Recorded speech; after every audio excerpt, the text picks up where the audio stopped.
daros la bienvenida. Soy el doctor Barreiro de Santiago, daros la bienvenida en nombre de EIGA, de toda la Junta Directiva, a este proyecto Interfaz. Es decir, lo primero agradecer a Ana Echarri, ¿no?, que ha sido la persona que ha creado este proyecto y la que ha diseñado pues esta actividad que nos parece tremendamente interesante y docente por parte de EIGA. Bueno, también queremos agradecer como no, a los ponentes, a los de hoy y a los del jueves, que os lo recordaremos, a las de hoy y a los del jueves. Agradeceros, como no, a los asistentes, que veremos que hay dos tipos de asistentes. Está la gente que está participando en el curso acreditado, ¿no?, que tiene la asistencia obligatoria, o sea que si habéis alguno que no está apuntado, decidme que vamos a tomar lista, como que vamos, si está y no le daremos los créditos, o sea que se conecte ya a las dos webinares. Y tiene que hacer también un examen después. Y hay una gente que tiene la opción libre de conectarse a los webinars para aprender de inflamatoria con nosotros y, bueno, no participa en el curso. Por último, agradecer también a Janssen, ¿no?, el soporte que ha dado este proyecto. Y sin más, yo creo que deciros que esta primera jornada pues van a ser cuatro ponencias. La primera va a ser ¿podemos predecir el pronóstico de la enfermedad inflamatoria en el momento del diagnóstico?, por parte de la doctora Virginia Ollero. Después la doctora Estela Fernández nos hablará del manejo de la enfermedad perianal. La doctora Rocío Ferreiro de si condiciona las manifestaciones intestinales, qué tratamiento tenemos que elegir. Y por último, la doctora Edith Lois, cómo manejar los efectos secundarios de los tratamientos. Un poco lo que hemos decidido por la dinámica es que, bueno, pues que después de cada una de las ponencias haremos las preguntas, que pueden ser las que haga yo, pero sobre todo lo que os pido es que os animéis y las hagáis a través de bien del chat propio, o enviármelos al chat de moderador para que después las diga yo, ¿no? Y sin más, yo creo que, recordando a los ponentes que se ajusten al tiempo, porque es una tarde larga y, bueno, pues estamos aquí todos, aparte todavía no estamos vacunados los sanitarios gallegos, a que estamos ansiosos también y bueno, pues podemos empezar con la primera ponencia, ¿no?, que, como dije, es ¿podemos predecir el pronóstico de la enfermedad inflamatoria en el momento del diagnóstico? La doctora Virginia Ollero de Ferrol. Hola, buenas tardes a todos. Como acaba de decir el doctor Barreiro, el tema que me toca presentar es este: ¿podemos predecir el pronóstico de la enfermedad inflamatoria en el momento de diagnóstico? Cuando diagnosticamos a un paciente de enfermedad inflamatoria intestinal, una de las cuestiones que nos planteamos es el grado de severidad que presenta la enfermedad, para intentar escoger la opción de tratamiento más adecuada y realizar una estratificación del perfil de riesgo. Para ello, tenemos que tener en cuenta un conjunto de variables, que son las que os muestro a continuación. Además de la conocida actividad clínica, que es lo primero que se valora, que consistiría en la sintomatología, que podemos cuantificar mediante el empleo de lo que son los índices. Los más conocidos ya sabéis que son el CEDAI y el HARVE para la enfermedad de Crohn y el Mayo para la colitis ulcerosa. También tenemos que tener en cuenta aspectos como la calidad de vida, en donde entraría, por ejemplo, lo que es la conocida como la famosa astenia. Luego, dicho paciente tiene una carga inflamatoria también asociada por la propia enfermedad, que la podríamos cuantificar mediante la evaluación endoscópica y en conjunto con la radiológica. Y también con el empleo de biomarcadores. Los más conocidos son la PCR y la calprotectina.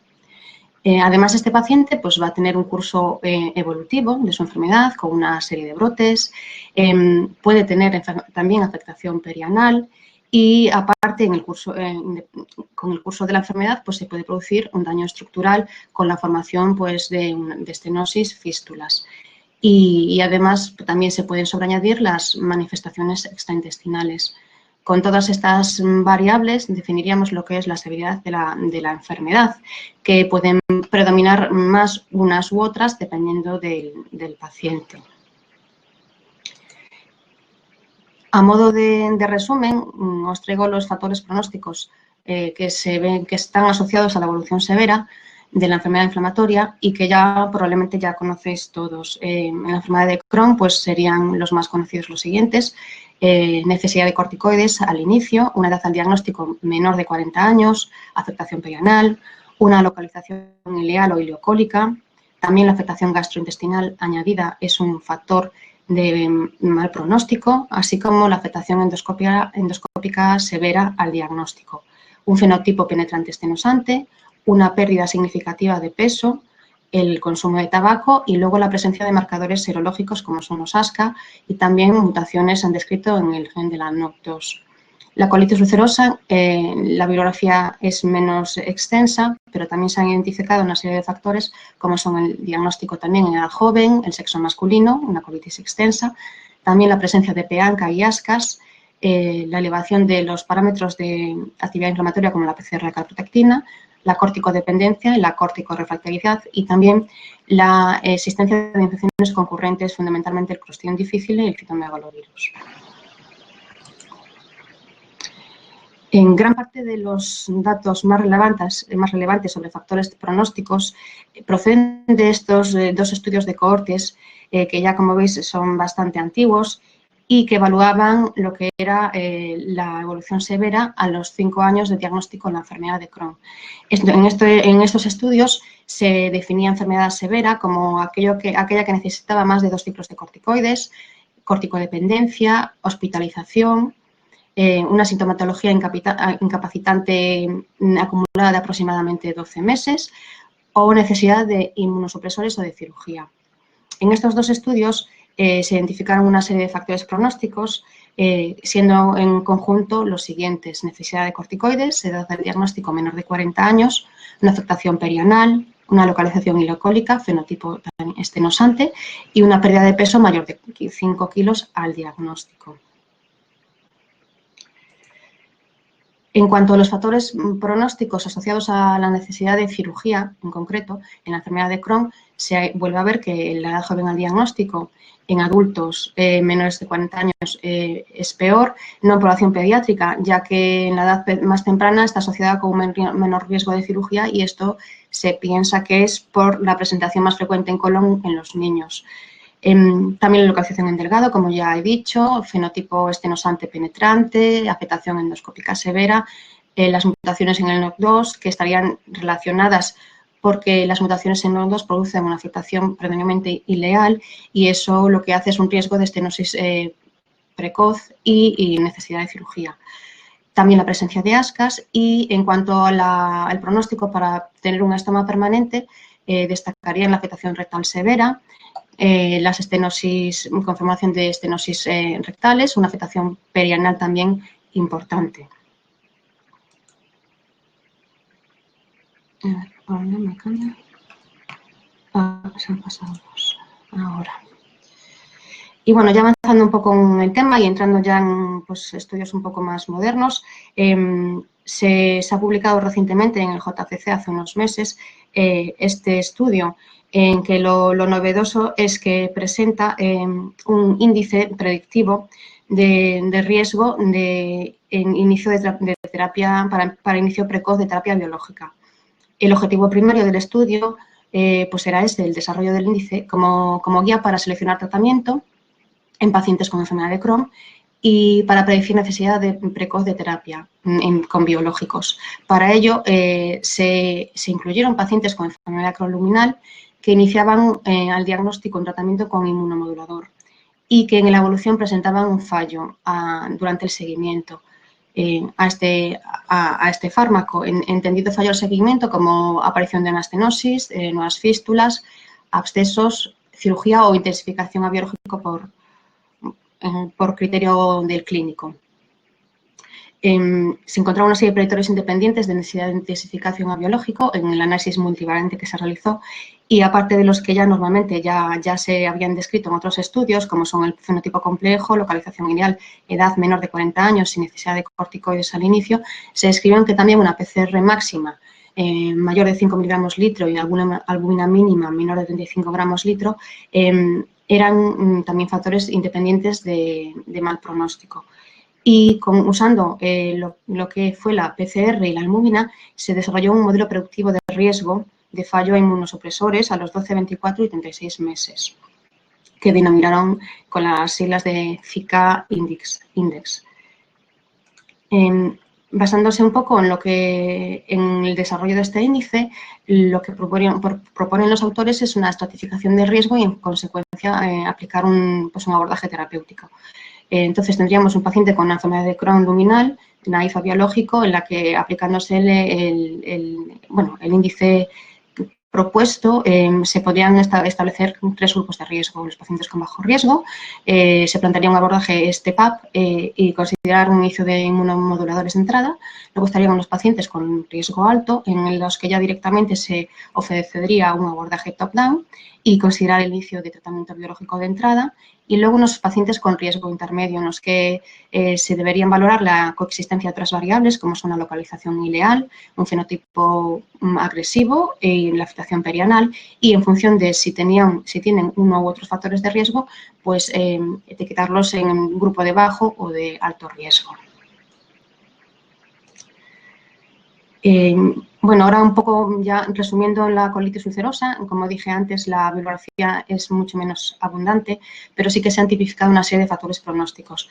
En cuanto a la evolución severa de enfermedad, o sea, de colitis, se ve que una enfermedad extensa, también la edad joven al diagnóstico, una infección concurrente por Clostridium y citomegalovirus, pueden empeorar el pronóstico. Y se ha visto que existe una serie de factores protectores, que serían la colangitis esclerosante primaria, que normalmente se asocia a un curso leve de la enfermedad, y aquí digo lo del tabaquismo, aunque bueno, los datos en los diferentes estudios son un poco contradictorios a veces. En cuanto al riesgo de colectomía, tenemos que igualmente la enfermedad extensa, la edad joven al diagnóstico, el sexo masculino y la colitis ulcerosa de larga evolución o con afectación endoscópica severa serían factores de riesgo, así como la necesidad de ingreso por brotes. La colangitis esclerosante primaria sería un aumento de riesgo de colectomía, pero por el riesgo de desarrollo de cáncer colorectal.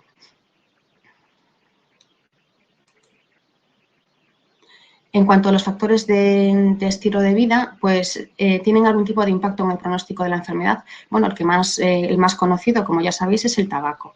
Se sabe que el tabaco en la enfermedad de Crohn aumenta el riesgo de evolución severa, predispone a una localización ileal y perianal, requiere normalmente mayor necesidad de corticoides y situaciones de corticodependencia, mayor riesgo de cirugía, y se ha visto que en exfumadores pues se presenta el mismo riesgo que en no fumadores en cuanto a probabilidad de brote, cirugía o necesidad de corticoides. En la colitis ulcerosa pues no se ha asociado a un impacto negativo y puede tener un efecto protector, aunque tampoco esto, bueno, depende un poco de la bibliografía consultada. Y lo que sí no se ha podido demostrar que el abandono del tabaco tenga un impacto negativo. Y luego, por comentar de la obesidad y la inflamatoria, pues que se ha visto que es un factor también independiente de riesgo de actividad mantenida y de recurrencia, y también se ha asociado con un aumento del aclaramiento de biológicos, en consecuencia produciendo una disminución de niveles de fármaco y un fallo a tratamiento. Y también los pacientes con obesidad se ve que tienen un aumento de riesgo de complicaciones postquirúrgicas. En cuanto a los factores pronósticos relacionados con displasia y cáncer colorectal en la enfermedad inflamatoria intestinal, podemos decir que los años de evolución y la afectación extensa de colon son fundamentales. Un grupo aparte sería aquellos con colangitis esclerosante. Se ve que la actividad histológica mantenida en la colitis ulcerosa también es un factor pronóstico, así como los antecedentes familiares de cáncer colorectal y el sexo masculino. Algo que yo creo que, bueno, me ha parecido interesante también traer a esta charla por su creciente incidencia, que realmente está llegando a datos como una epidemia, es la infección por Clostridium difficile, que también se ha asociado en los pacientes con inflamatoria con aumento de riesgo de colectomía. Actualmente es la principal causa de infección nosocomial. Se ve que tiene un impacto significativo en cuanto a la morbimortalidad hospitalaria, y que en enfermedad inflamatoria intestinal es un factor de riesgo independiente para la infección por Clostridium. La infección por Clostridium está asociada, aparte del aumento de riesgo de colectomía, aumento de riesgo de la mortalidad. Para eso os traigo un estudio que es del año 2017, que es una revisión sistemática con el metaanálisis publicado en el Alimentari, que bueno, lo que se valoraba era el impacto realmente del Clostridium en lo que es el riesgo de colectomía a corto y a largo plazo en pacientes con inflamatoria. El corto plazo se definía como los 3 primeros meses desde el ingreso y el largo plazo como a partir del año desde el diagnóstico de la infección. Los resultados obtenidos en este estudio fueron que se incluyeron 12 estudios observacionales de al menos calidad moderada, con un número importante de pacientes. Y lo que llama la atención es que en este estudio, incluso en el análisis por subgrupos de colitis y Crohn, no se vio que existiesen diferencias en el riesgo de colectomía a corto plazo, cosa que, bueno, contrasta un poco como la impresión que tenemos como clínicos.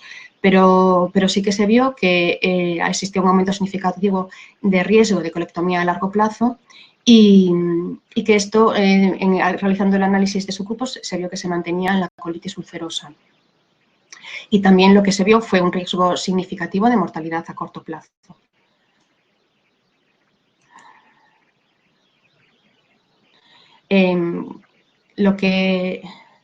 La infección por Clostridium, lo que se vio fue entonces que estaba asociada a un aumento de riesgo en el periodo de seguimiento de al menos un año, pero no al corto plazo.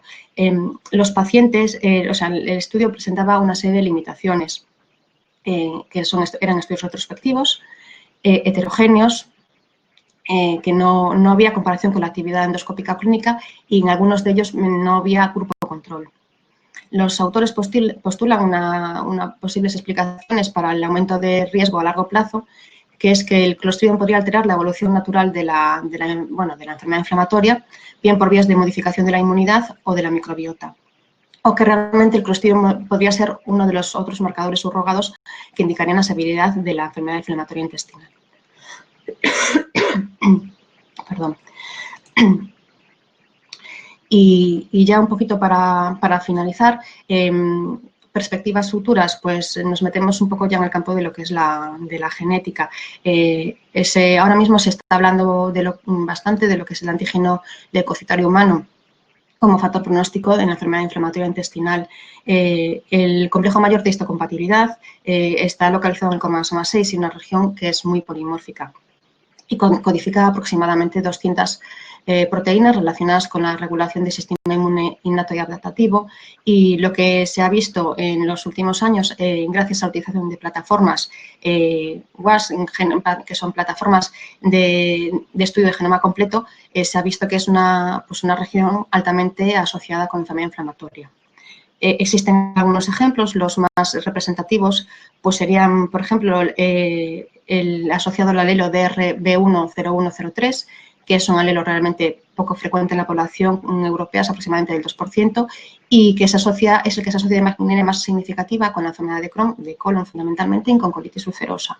Y sí que se ha visto que además la evolución en estos pacientes existe pues un aumento de incidencia de pancolitis y de enfermedad severa con necesidad de colectomía. Otro alelo que se ha visto una asociación con edad temprana es el DRB1-1301. De todas maneras, el empleo del HLA actualmente está muy limitado en lo que es la clínica actual, porque la mayoría de asociaciones implica un efecto relativamente pequeño, protector o de riesgo, según el caso, y los mecanismos por los que esto ocurre son realmente insuficientes, todavía son insuficientes. En lo que sí se ha hablado últimamente es del empleo del HLA como factor predictor de fallo secundario anti-TNF. Los datos más importantes son los recogidos en el estudio PANTS, que es un estudio británico de corte prospectiva, en el que se evaluaron pacientes con enfermedad de Crohn que estaban a tratamiento con infliximab y con adalimumab. Y el 44% de estos pacientes tenían anticuerpos positivos a los 12 meses. Se vio que el 40% de estos pacientes eran portadores del alelo HLA de QA105 y especialmente cuando estaban empleados en monoterapia, concretamente con infliximab más que con adalimumab. Sin embargo, no se vio que el aumento de inmunogenicidad se asociase con un incremento de pérdida de respuesta anti-TNF. Luego existen resultados de estudios posteriores en lo que sí parece que se asocia con mayor probabilidad de fallo secundario a infliximab y a adalimumab. Y ya para finalizar la charla, mis conclusiones serían las siguientes. El empleo e identificación de factores pronósticos en el manejo de la inflamatoria está en constante evolución. La integración de los factores pronósticos en la práctica clínica permitiría una mejor clasificación de los pacientes en grupos de riesgo, facilitando la optimización de los tratamientos. Y la mayoría de los factores pronósticos se basan actualmente en variables clínicas que sabemos que son insuficientes. Y además estas variables se han identificado fundamentalmente en estudios retrospectivos y no han sido correctamente validadas. Por lo que precisamos el desarrollo de nuevas herramientas que integren, además de las variables clínicas y bioquímicas, marcadores genéticos y serológicos para poder ofrecer a los pacientes de enfermedad inflamatoria una medicina personalizada. Y esto es todo. Gracias. Bueno, muchas gracias, Virginia. No sé si se me ve también. Bueno, sí. Pues muchas gracias por ajustarte al tiempo y mientras no llegan preguntas, a ver si viene alguna pregunta, te voy a contestar yo una muy de práctica clínica, ¿no? Pues, ¿qué paciente tú debuta y dices, este paciente tengo que empezar ya con... Yo no hablo ni de top-down, tengo que empezar con biológico porque a mí del top-down, el down es lo que no me acaba de convencer muchas veces. El top sí, pero quedas en el top. Ya, muchas veces me pasa, ¿no?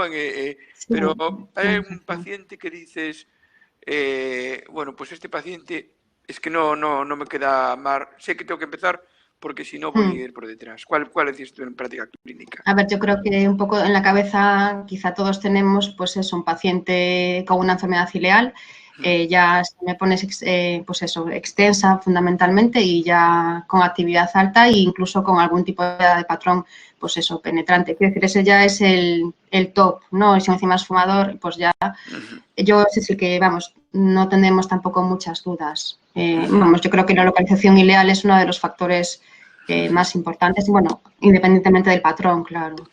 Sí, y aunque nos hablara luego Estela, también yo creo que el perianal... El perianal también, por supuesto. Claro, la posición festolizante, y cuando hay perianal, a mí yo ya no... Cuando veo un debut perianal ya no me planteo otra cosa que no es, bueno, claro, biológico. Claro. O sea, ¿qué tal? Sí. Mira, ha llegado aquí una pregunta, perdón, de Elena. Buenas tardes, Virginia, enhorabuena por la presentación. ¿Estáis determinando el DQ en los pacientes para valorar cambios de tratamiento con monoterapia? O te pregunto yo, ¿o tienes pensado hacerlo? Es decir, ¿te dices o lo estáis haciendo ya? Si lo estáis haciendo ya el HLA. A ver, yo en concreto no, pero sé que la doctora Charri, que bueno, está siempre muy actualizada, ha pedido alguno ha solicitado. De momento la verdad es que estamos un poco empezando con esto, pero sí lo estamos empezando así de manera tímida, un poco para ver un poco qué pasa también, ¿no?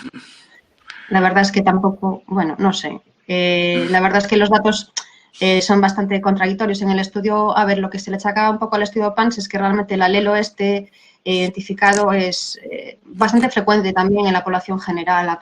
El 40% de los europeos tenemos este alelo, ¿no? Entonces, claro. ¿Hasta qué punto es una relación de causalidad? Claro, ¿qué tipo de peso tienen en esto? La verdad es que el porcentaje es muy elevado. Claro, el 40% de la población que tenga este alelo, ¿hasta qué punto, no? Bueno, pues si no llega una pregunta, hay una rapidísima, una duda que me comentó. Realmente estés viendo más Clostridium difficile, porque nosotros en Santiago no acabamos de ver tanto, o por lo menos no tengo esa impresión, ¿no? Entonces, ¿y en todo tipo de pacientes, o solo en paciente ingresado, o en colitis, más que en Crohn? Nosotros, a ver, la verdad es que estamos viendo muchísimo. Además de todos los meses, el mes pasado pues fueron 3 o 4 pacientes. Estamos teniendo, a ver, normalmente tiene un factor desencadenante, pues ingesta previa de antibióticos, por ejemplo, suele ser, por ejemplo, pues para que das pues para una perianal que está un poquito ahí inflamadilla y tal, le das tal y te vienen con pues un Clostridium o bueno, luego gente que no sabes muy bien, pero sí que pues que se ha infectado, no sabes de qué manera también. Y no, hablo de gente ambulatoria, ¿no? De Ya, pacientes ya, ya. ambulatorios, pacientes ingresados. Bueno, La verdad es que sí. pues muchas gracias y vamos a pasar A a vosotros. a la siguiente, que es por parte de la doctora Estela Fernández Salgado de Pontevedra, el manejo de la enfermedad renal en el 2020, que podíamos poner en el 2021. Podemos cambiar el título, Estela, si quieres, porque el 2020 para Sí, olvidar muy bien. y para que no quede tampoco, ¿no? Sí. Hola, buenas tardes. Bueno, ante todo, lo primero quería agradecer a AIGA haberme invitado a formar parte de este proyecto. Y bueno, yo voy a hablar un poco sobre las últimas, la última evidencia sobre la enfermedad perianal, un poquito empezar haciendo una introducción sobre la frecuencia de la enfermedad perianal en pacientes con enfermedad de Crohn, que es muy variable en los estudios observacionales realizados en Suecia, Estados Unidos y Canadá. Se ha visto que puede estar entre un 22 y un 40% de frecuencia y que esta es mayor cuando la afectación de la enfermedad es en el colon mayor que en el hígado. Y además hasta un 10% de los pacientes van a debutar con una enfermedad perianal al inicio de los síntomas. Y además este riesgo es acumulativo, con un 20% a los 10 años y un 26% a los 20 años. No sé por qué no me pasa la diapositiva. Y además la enfermedad perianal puede ser la única manifestación de la enfermedad en aproximadamente un 5% de los pacientes o incluso anteceder a los síntomas en años. Y los pacientes con enfermedad perianal presentan con más frecuencia manifestaciones extraintestinales, desarrollan una enfermedad penetrante o estenosante, tienen más riesgo de cirugía y se trata de una enfermedad más incapacitante por la aparición de síntomas como la incontinencia anal. Hasta en un 2/3 de los pacientes las fístulas van a ser múltiples y al menos en un tercio no se va a conseguir una buena respuesta al tratamiento. Además, van a precisar cirugía hasta un 70% de los casos y necesidad incluso de un estoma definitivo por la refractariedad al tratamiento, por una sepsis pélvica hasta un 20% de los pacientes. Y la enfermedad perianal va a afectar mucho a la calidad de vida de los pacientes. Esto se ha visto en muchos estudios, afectando mucho a la situación social y laboral pues, por síntomas como la incontinencia anal. Además, va a tener un impacto muy importante en el consumo de recursos porque se trata de pacientes, sobre todo por el peso del tratamiento biológico que va a ser necesario en un porcentaje muy elevado de pacientes. En cuanto al manejo del tratamiento de la enfermedad perianal, se recoge en las guías ECO en dos apartados. En la parte del tratamiento médico hay un apartado sobre manejo de enfermedad perianal y también en la parte de manejo quirúrgico. Bueno, no voy a entrar a detallar todos los statements, pero comentar que las últimas recomendaciones del 2020 hay una actualización sobre las recomendaciones de la ECO sobre la enfermedad perianal y aquí destacar un poco las recomendaciones del grupo español que se publicaron hace unos meses, en el 2020, en el cual hacer así un poco un resumen sobre el manejo de la fístula compleja, en el cual la recomendación de GTECUS es iniciar un tratamiento combinado con sedal y antibióticos de forma inicial para manejar el aspecto séptico y añadir anti-TNF asociado de entrada a inmunosupresor, aunque este tema es un poco controvertido de si es necesario o no, pero en cuanto al efecto mayor sobre la afectación luminal y sobre la biodisponibilidad del biológico, aconsejan inicialmente la asociación. Se valora si existe una respuesta, si existe, se aconseja continuar con el anti-TNF y el inmunosupresor y valorar la retirada del sedal. Bueno, este tema todavía es controvertido, no está muy claro cuándo realizarlo, en qué pacientes y bueno, hay médicos que consideran que se debe mantener, otros que deberíamos valorar en un momento la retirada del sedal para intentar el cierre total de la fístula. Y bueno, aquí es donde podría entrar un poco la utilización de las células madre. En caso de no existir una respuesta al tratamiento, hay que reevaluar de nuevo el recto, porque dependiendo de si existe o no proctitis, se podrá realizar una opción quirúrgica o no. Si no hubiese proctitis, se puede plantear un tratamiento quirúrgico, que podrían ser las células madre o otras opciones como los colagos de avance o los LIFT. Y si existe proctitis, habría que hacer un cambio de tratamiento médico pues, a otro tipo de diana terapéutica, vedolizumab, ustekinumab, cambiar el inmunosupresor o incluso plantearnos si existe una sepsis pélvica o una refractoriedad al tratamiento, pues un estoma o incluso una protectomía. En cuanto al diagnóstico de la enfermedad perianal, el gold estándar sigue siendo la exploración bajo anestesia. La sensibilidad de la ecografía endoanal, de la resonancia y de la exploración bajo anestesia es aproximadamente similar, sobre un 90%, y el combinar dos modalidades aproxima la sensibilidad a un 100%. La decisión entre realizar una prueba u otra puede depender de la experiencia de cada centro, de la disponibilidad de las técnicas o a veces pues, de que el paciente tenga contraindicación o no para alguna de las mismas. ¿Y cuál es el papel del gastroenterólogo en el manejo de la enfermedad perianal? Debe participar en el diagnóstico y la adecuada clasificación del paciente, valorar exactamente en qué tipo de paciente estamos, en qué tipo de enfermedad de Crohn, siempre una adecuada exploración física tanto abdominal como de la región anal, una colonoscopia en la que es muy importante valorar si existe o no proctitis.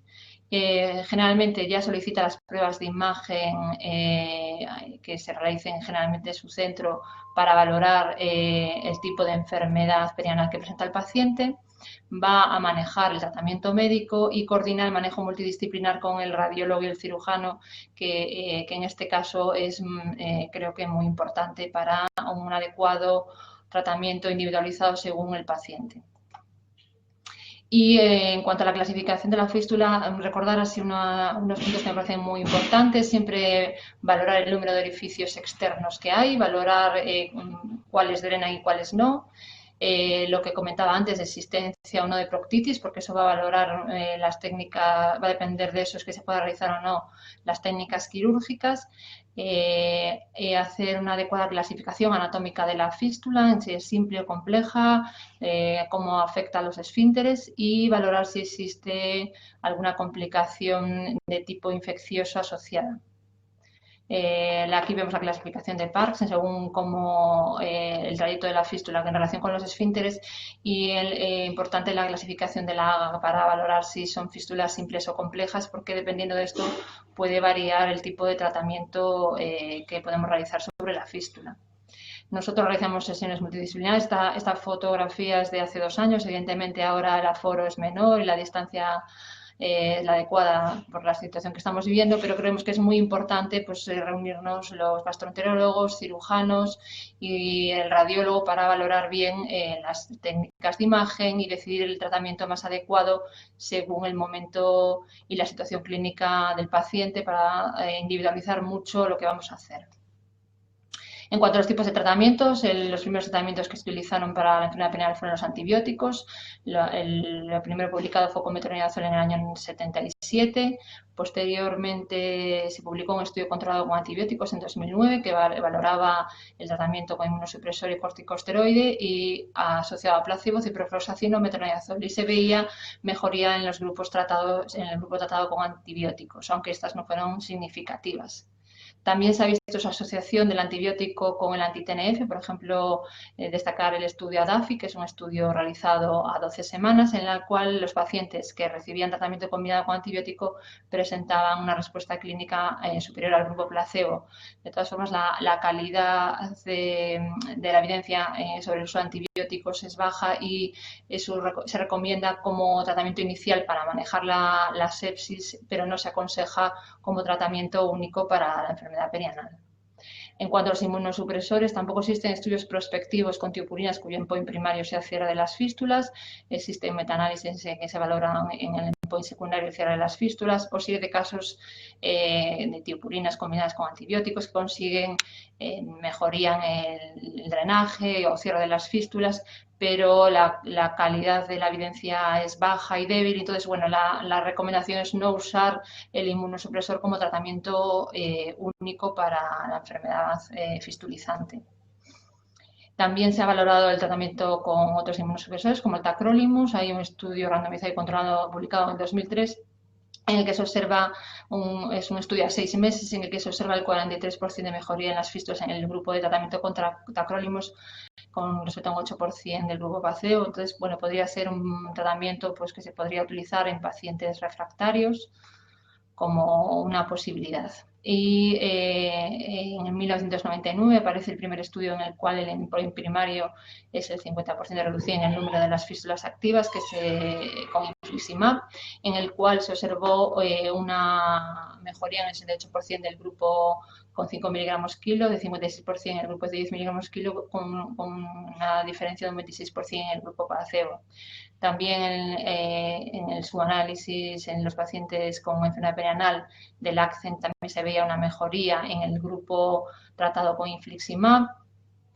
Y también me gustaría destacar este estudio Yarur publicado en el Alimentary en el 2017, en el que valoran los niveles de infliximab en los pacientes que tienen una curación de la fístula, un cierre de la fístula, y como vemos en los pacientes con niveles superiores a 10 de infliximab, la tasa de curación de las fístulas es muchísimo más elevada, incluso pues, con niveles de hasta 20. Los autores de este estudio recomiendan en la enfermedad fistulizante unos niveles elevados de infliximab en torno a 10.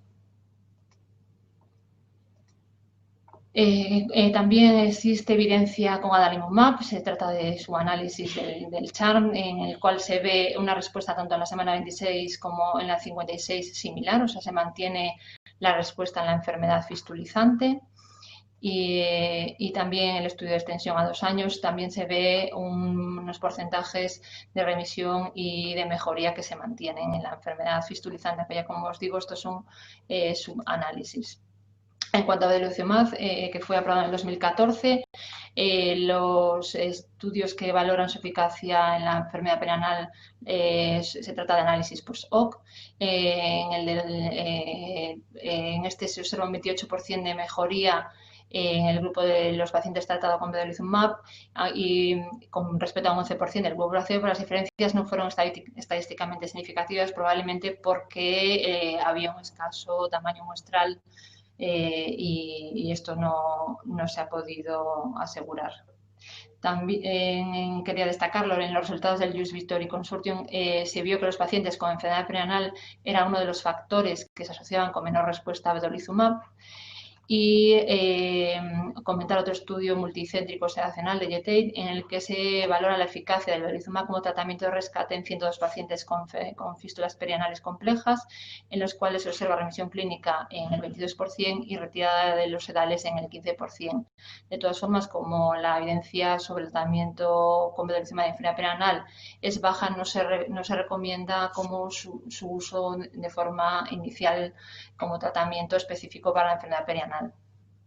También con el ustekinumab existen análisis post-hoc de los Unity en los pacientes con enfermedad fistulizante. En el Unity 1 también se veía mejoría con respecto a placebo en los pacientes tratados con ustekinumab. Y también los Unity 2, que son los pacientes que eran NIFAT-TNF, se ve una tasa de mejoría superior en los pacientes con enfermedad perianal con respecto a los pacientes del Unity 1. También en los estudios de mantenimiento se observa una respuesta que se mantiene del 54% en los pacientes tratados comparados con el 27% de los pacientes en placebo, en el subanálisis de los pacientes con enfermedad perianal. Y destacar los estudios de vida real. Bueno, son estudios son muy heterogéneos porque bueno, se incluyen pacientes con una inducción subcutánea y con pacientes con inducciones IV como hacemos ahora. Y bueno, destacar un estudio español publicado en 2016 que incluye 18 pacientes con enfermedad perianal. Se trata de un número muy bajo, pero en el que veía un 61% de mejoría clínica en la enfermedad perianal. Recientemente, este mes, se ha publicado un estudio danés, perdón, en el Scandinavian Journal of Gastroenterology, en el cual se hace una revisión sistemática de los pacientes tratados con ustekinumab en enfermedad perianal. De todos los estudios se incluyen en total 396 pacientes y se observa una respuesta a nivel de la fístula de un 41%, 39% y 55% en las semanas 8, 24 y 52 respectivamente, y una tasa de remisión de aproximadamente un 17% en estas mismas semanas, en la 8, 24 y 52. Luego quería comentar este estudio de Sebastián, que es un estudio muy interesante, que es un estudio de cohortes multicéntrico, publicado en el 2018, que valora los factores que mejoran la evolución y reducen el riesgo de precisar nuevas cirugías, y entre estos factores aparece el tratamiento multidisciplinar, el uso del anti-TNF y la retirada del sedal, aunque en este estudio a 96 pacientes le retiran el sedal con una media de 27 semanas tras la colocación del mismo, y eso ven que es un factor de riesgo que mejora, un factor que mejora la evolución y reduce el riesgo de precisar nuevas cirugías. Entonces, bueno, es un tema controvertido, pero yo creo que también tenemos que empezar a plantearnos en qué tipo de pacientes, en qué momento podemos valorar la retirada del sedal para intentar el cierre total de la fístula, que sería el objetivo que deberíamos alcanzar para que el paciente pues, pueda tener una calidad de vida completa y no tener pues, manchar o tener pérdidas y secreción por el orificio, con lo cual puede limitar su vida social y sus actividades que pueda realizar, etcétera. Luego, hacer una introducción sobre el tratamiento con células madre mesenquimales, que se tratan de células multipotentes que van a tener varias propiedades, como la sección de factores tróficos, la diferenciación y, sobre todo, una propiedad muy importante en el tratamiento de la enfermedad perianal, que es una propiedad de la inmunomodulación en la zona del trayecto fistuloso. Disminuye la proliferación y citotoxicidad de las células natural killer y van a disminuir la activación y proliferación de los linfocitos, con lo cual van a tener una propiedad inmunomoduladora en la zona de la fístula. Las que se utilizan para el tratamiento de la enfermedad perianal se extraen del tejido adiposo, y comentar el estudio que ha llevado a la aprobación del tratamiento con células madre, que es el estudio AZMAIR-1, que se publicó en el Lancet en el 2016, en el que incluían 212 pacientes y el objetivo primario era la remisión en la semana 24, que se observó en el 51% de los pacientes tratados con células madre versus un 35% del grupo placebo. Además, se han publicado ya los estudios de extensión de la estudio AZMAIR-1, en los cuales se valoran estos resultados en la semana 52 y se ve que se mantienen las mismas diferencias, de un 56% con respecto a un 38%. Además, no se vieron diferencias de efectos adversos en los dos grupos. Aquí un poco lo mismo que hablábamos, cómo se mantienen las tasas de respuestas en las semanas 24 y 52. Nosotros hemos participado en el estudio AZMAIR-1, en el cual incluimos 7 pacientes. También estamos participando en el AZMAIR-2, que todavía no ha finalizado, en el que hemos incluido 5 pacientes, y en vida real pues hemos tratado 2 pacientes con células madre. Y bueno, creemos que es un tratamiento que puede llevar al cierre total de la fístula y disminuir la secreción y la inflamación en el trayecto de la fístula. Aquí os pongo unas imágenes para que veáis el trayecto antes de ser tratado. A las 2 semanas del tratamiento, el orificio estaba prácticamente cerrado, la paciente apenas tenía secreción, y a las 4 semanas estaba completamente cerrado y no tenía ya nada de secreción. Entonces, como conclusiones, la enfermedad perianal es muy compleja e incapacitante. Creo que es muy importante una adecuada valoración inicial para ver ante qué paciente estamos, para poder decidir el mejor tratamiento, para tratar la enfermedad luminal, porque es muy importante que esté controlada para poder conseguir el cierre y el tratamiento de la fístula, y decidir el mejor tratamiento quirúrgico y el momento adecuado para realizarlo en función de la situación del paciente. Y por eso creo que en la enfermedad perianal es muy importante el manejo multidisciplinar, que incluye pues, al farmacéutico, al cirujano, al radiólogo y al gastroenterólogo, para poder coordinar adecuadamente el manejo del paciente. Gracias. Bueno, muchas gracias, Estela. Enhorabuena por la presentación y aparte contándoos vuestra experiencia, que es de las mayores probablemente que hay con estos pacientes complejos.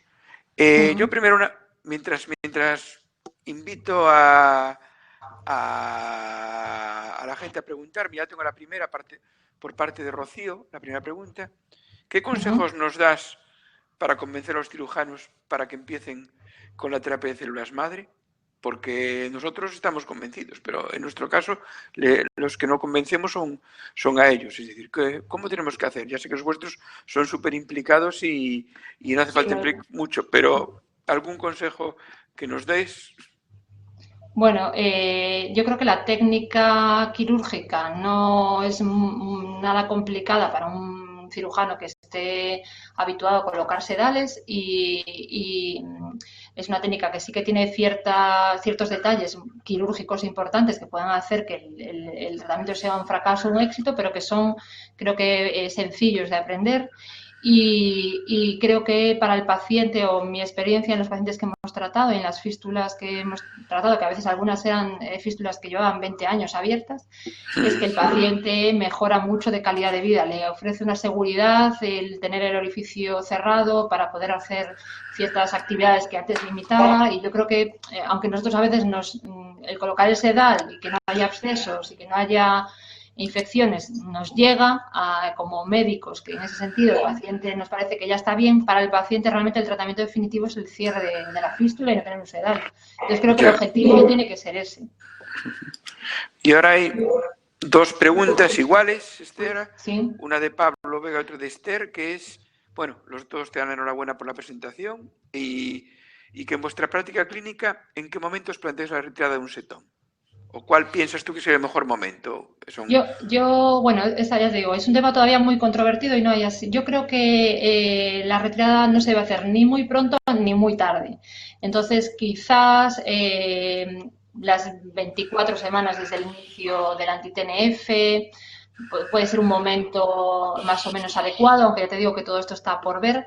Y tras valorar que haya habido una respuesta y que tengas unos niveles adecuados, yo creo que ahí es muy importante, sobre todo siempre, bueno, yo creo mucho en el manejo con niveles, pero en la enfermedad perianal me parece importantísimo alcanzar unos buenos niveles. Entonces, si es un paciente que has alcanzado unos buenos niveles, que hay una buena respuesta luminal, yo creo que ahí podríamos plantearnos en ese momento intentar la retirada del sedal, que a lo mejor se podría acompañar de algún tratamiento sobre el trayecto fistuloso, un legrado del mismo, un cierre del orificio interno, que pudiese ayudar al cierre completo. O en el caso de las células madre, pues en los pacientes que sean refractarios a la retirada del sedal.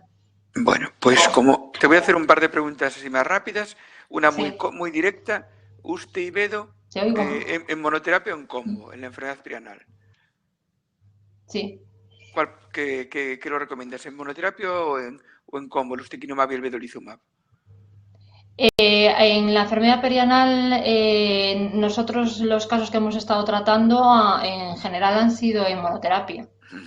Vale. Porque solemos suspender el inmunosupresor en estos pacientes. Ahí ya te digo que ni siquiera con los anti-TNF las guías no te dejan nada claro que tengas que obligatoriamente dejar el inmunosupresor, aunque en general lo aconsejan, ¿no? Sobre todo por el tema de los niveles, ¿no? Y por mejorar la biodisponibilidad del anti-TNF. En estos otros fármacos que son menos inmunogénicos, etcétera, no sé hasta qué punto sería necesario mantener el inmunosupresor. Mira, yo te voy a hacer una pregunta, una ya un poco de práctica clínica. Todos tenemos, por desgracia, este tipo de pacientes, cada vez menos, ¿no? Cada vez los vemos menos, pero son estos pacientes con 3, 4 fístulas que siempre tienen como un absceso ahí que está, purulento, que has probado con doble dosis muy altas de un anti-TNF, probablemente con otro, o con USTE, o ha pasado por Bedo, y evidentemente eso no es un paciente que entre en el protocolo de células madre, ¿no? Entonces, No. realmente el consejo es ahí hacer una hilostomía ya. Es decir, tú piensas que ahí o insistir con lo que va llegando, porque nos planteamos muchas veces nuestras dudas y yo creo que, y yo el primero, creo que muchas veces abuso de intentar dar, pues volver a reinducir con ustekinumab intravenoso, mantenerlo para una mejoría pequeña. Entonces, con vuestra experiencia, con unos cirujanos, como tenéis vosotros también con mucha experiencia, en estos tan terribles, ¿qué Hombre, opinas? nosotros si conseguimos manejar la infección pélvica, intentamos evitar la hilostomía. Hemos realizado pocas por esta causa y siempre intentamos, pues eso, buscar el tratamiento médico con el que el paciente esté mejor y luego colocación de sedales múltiples para manejar la infección. Si con eso la infección está controlada, pues siempre de entrada dejamos la ileostomía con ultimísimo tratamiento. Pero bueno, sí que es cierto que si hay infección y esta pues conlleva riesgos o ingresos al paciente, etcétera, pues a lo mejor ahí sí que tienes que plantearte pues acabar realizando una ileostomía para por lo menos disminuir la infección. Muy bien, pues muchas gracias a Estela y pasamos a la siguiente ponencia por parte de la doctora pues, Rocío Ferreiro del Hospital de Santiago. Es si condicionan las manifestaciones intestinales la reacción del tratamiento en la enfermedad inflamatoria intestinal. Bueno, buenas tardes y muchas gracias por la invitación. Vamos a pasar con la presentación, pero bueno, ¿por qué la relevancia de este tema, no? Y creemos que es relevante porque es muy frecuente en nuestros pacientes y entre un 30 y un 50%, incluso según las guías ECO, de los pacientes con enfermedad inflamatoria intestinal pueden presentar una manifestación extraintestinal a lo largo de su enfermedad. Es más frecuente quizás en enfermedad de Crohn, en mujeres, en fumadores, cuando la enfermedad es larga y además la presencia de una manifestación extraintestinal pues condiciona que haya mayor predisposición a tener otras manifestaciones. Por lo tanto, cada vez vamos a tener más pacientes compartidos con otros servicios. Vamos a necesitar, además, manejar los nuevos tratamientos que están saliendo y se necesita una coordinación conjunta. De ahí la importancia y el mensaje clave para llevar a casa es que es muy relevante el equipo multidisciplinar, ¿no? Contar con el apoyo de diferentes servicios para el mejor manejo del paciente.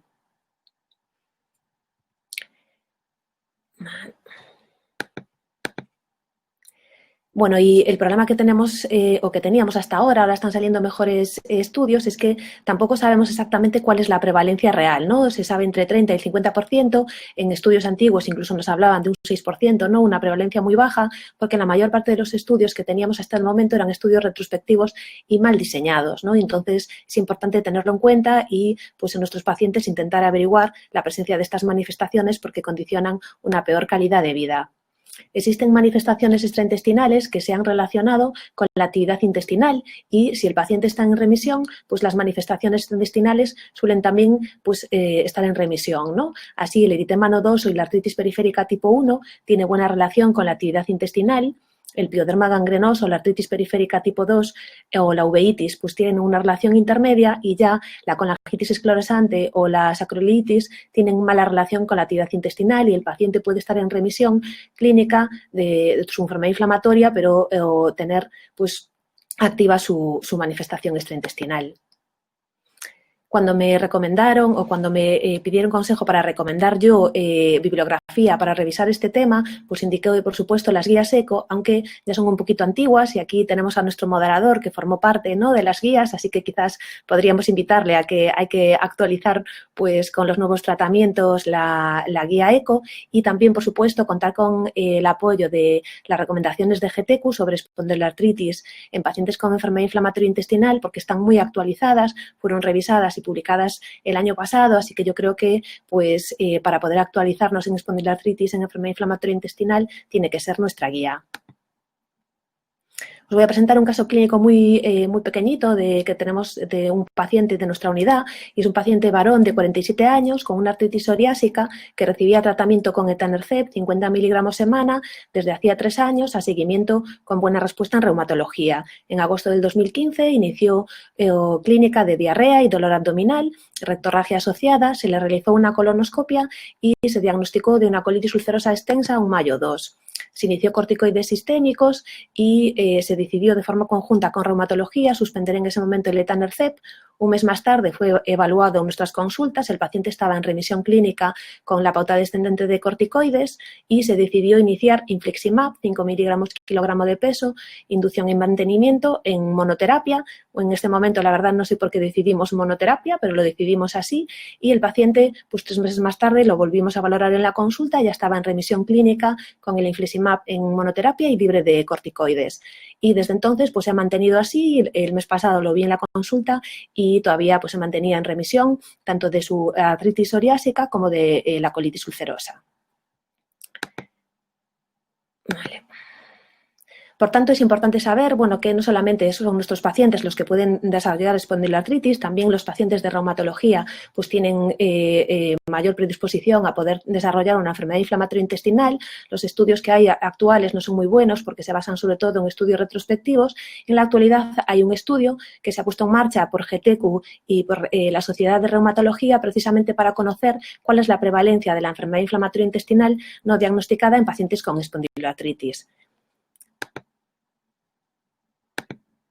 A nosotros quizás nos interesa más esto, ¿no? Y es qué criterios podemos pues, tener para que un paciente con una enfermedad inflamatoria intestinal que vemos en nuestra consulta, saber cuándo derivarlos a la consulta de reumatología. Estos 5 criterios que veis aquí en el recuadro se han postulado como posibles criterios de derivación: un dolor lumbar de características inflamatorias, dolor lumbar crónico menor de 45 años, HLA-B27 positivo, sacroiliitis objetivada en una prueba de imagen o manifestaciones periféricas. Es cierto que estos criterios se basan sobre todo pues, en reuniones de expertos y no han sido validados, aunque actualmente ya hay un estudio que ya está acabado, que está en fase de análisis, en el que pudimos participar, que precisamente lo que trata es de validar estos criterios y saber si son los criterios que realmente mejor irían para poder derivar a los pacientes de reumatología y diagnosticarlo de la espondiliartritis.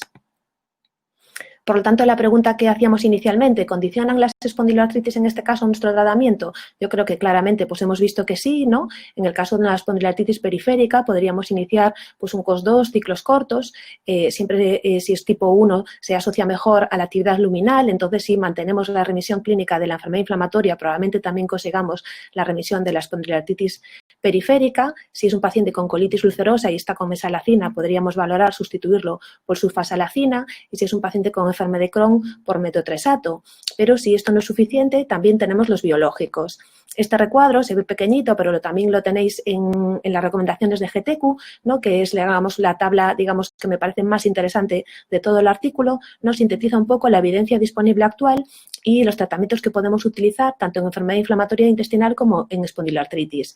Como veis, el etanercept, o lo comento yo porque ya digo, la tabla quizás se ve un poquito mal, pero en el etanercept solo ha demostrado eficacia para espondiloartritis, no lo podemos utilizar en enfermedad de Crohn y colitis ulcerosa, y por eso en nuestro caso clínico decidimos retirarlo y valorar iniciar infliximab. Tanto el infliximab como adalimumab ha demostrado eficacia en enfermedad de Crohn, colitis ulcerosa y espondiloartritis, y por eso fue una de nuestras opciones. Y luego tendríamos el golimumab, que ha demostrado eficacia en colitis ulcerosa y espondiloartritis, o el certolizumab en enfermedad de Crohn y espondiloartritis. Ustekinumab y vedolizumab no tienen evidencia suficiente, no hay evidencia para indicar que es una buena combinación en el tratamiento de espondiloartritis, enfermedad inflamatoria intestinal, y por lo tanto si tenemos un paciente pues, con estos criterios no debería ser nuestra primera opción. Tofacitinib, pues esto sí que no se ha comentado en la guía, pero no es un biológico, realmente no es una molécula pequeña, pues esta JAK quinasa ya ha sido aprobada y está en ficha técnica para artritis reumatoide y artritis psoriásica, por lo tanto también podría ser una opción, y además existe este ensayo clínico aleatorizado y controlado con placebo que en pacientes con espondilitis anquilosante, donde se demostró eficacia de tofacitinib a dosis de 5 miligramos cada 12 horas o de 10 miligramos cada 12 horas frente a placebo durante 12 semanas que duraba el tratamiento. Es cierto que lo que sorprende es que es un estudio ya del 2017 y no existen estudios posteriores que hayan corroborado pues, esta evidencia, pero bueno, con este ensayo clínico yo creo que sí que tenemos pues, datos para decir que podría ser una opción en espondiloartritis axial.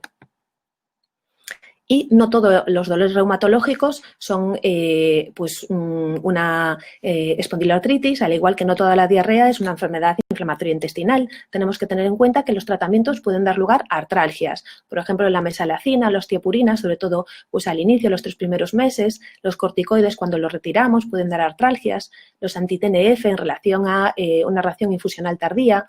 Y luego ya tenemos con los nuevos biológicos, o a lo mejor no tan nuevos, pero bueno, los biológicos como vedolizumab y ustekinumab ya tenemos menos evidencia. Con vedolizumab se ha postulado que podría dar lugar a artralgias de novo, a lo mejor entre un 3 o un 5% de los pacientes, pero también tenemos evidencia que nos indica que podría ser un factor de protección en enfermedad de Crohn.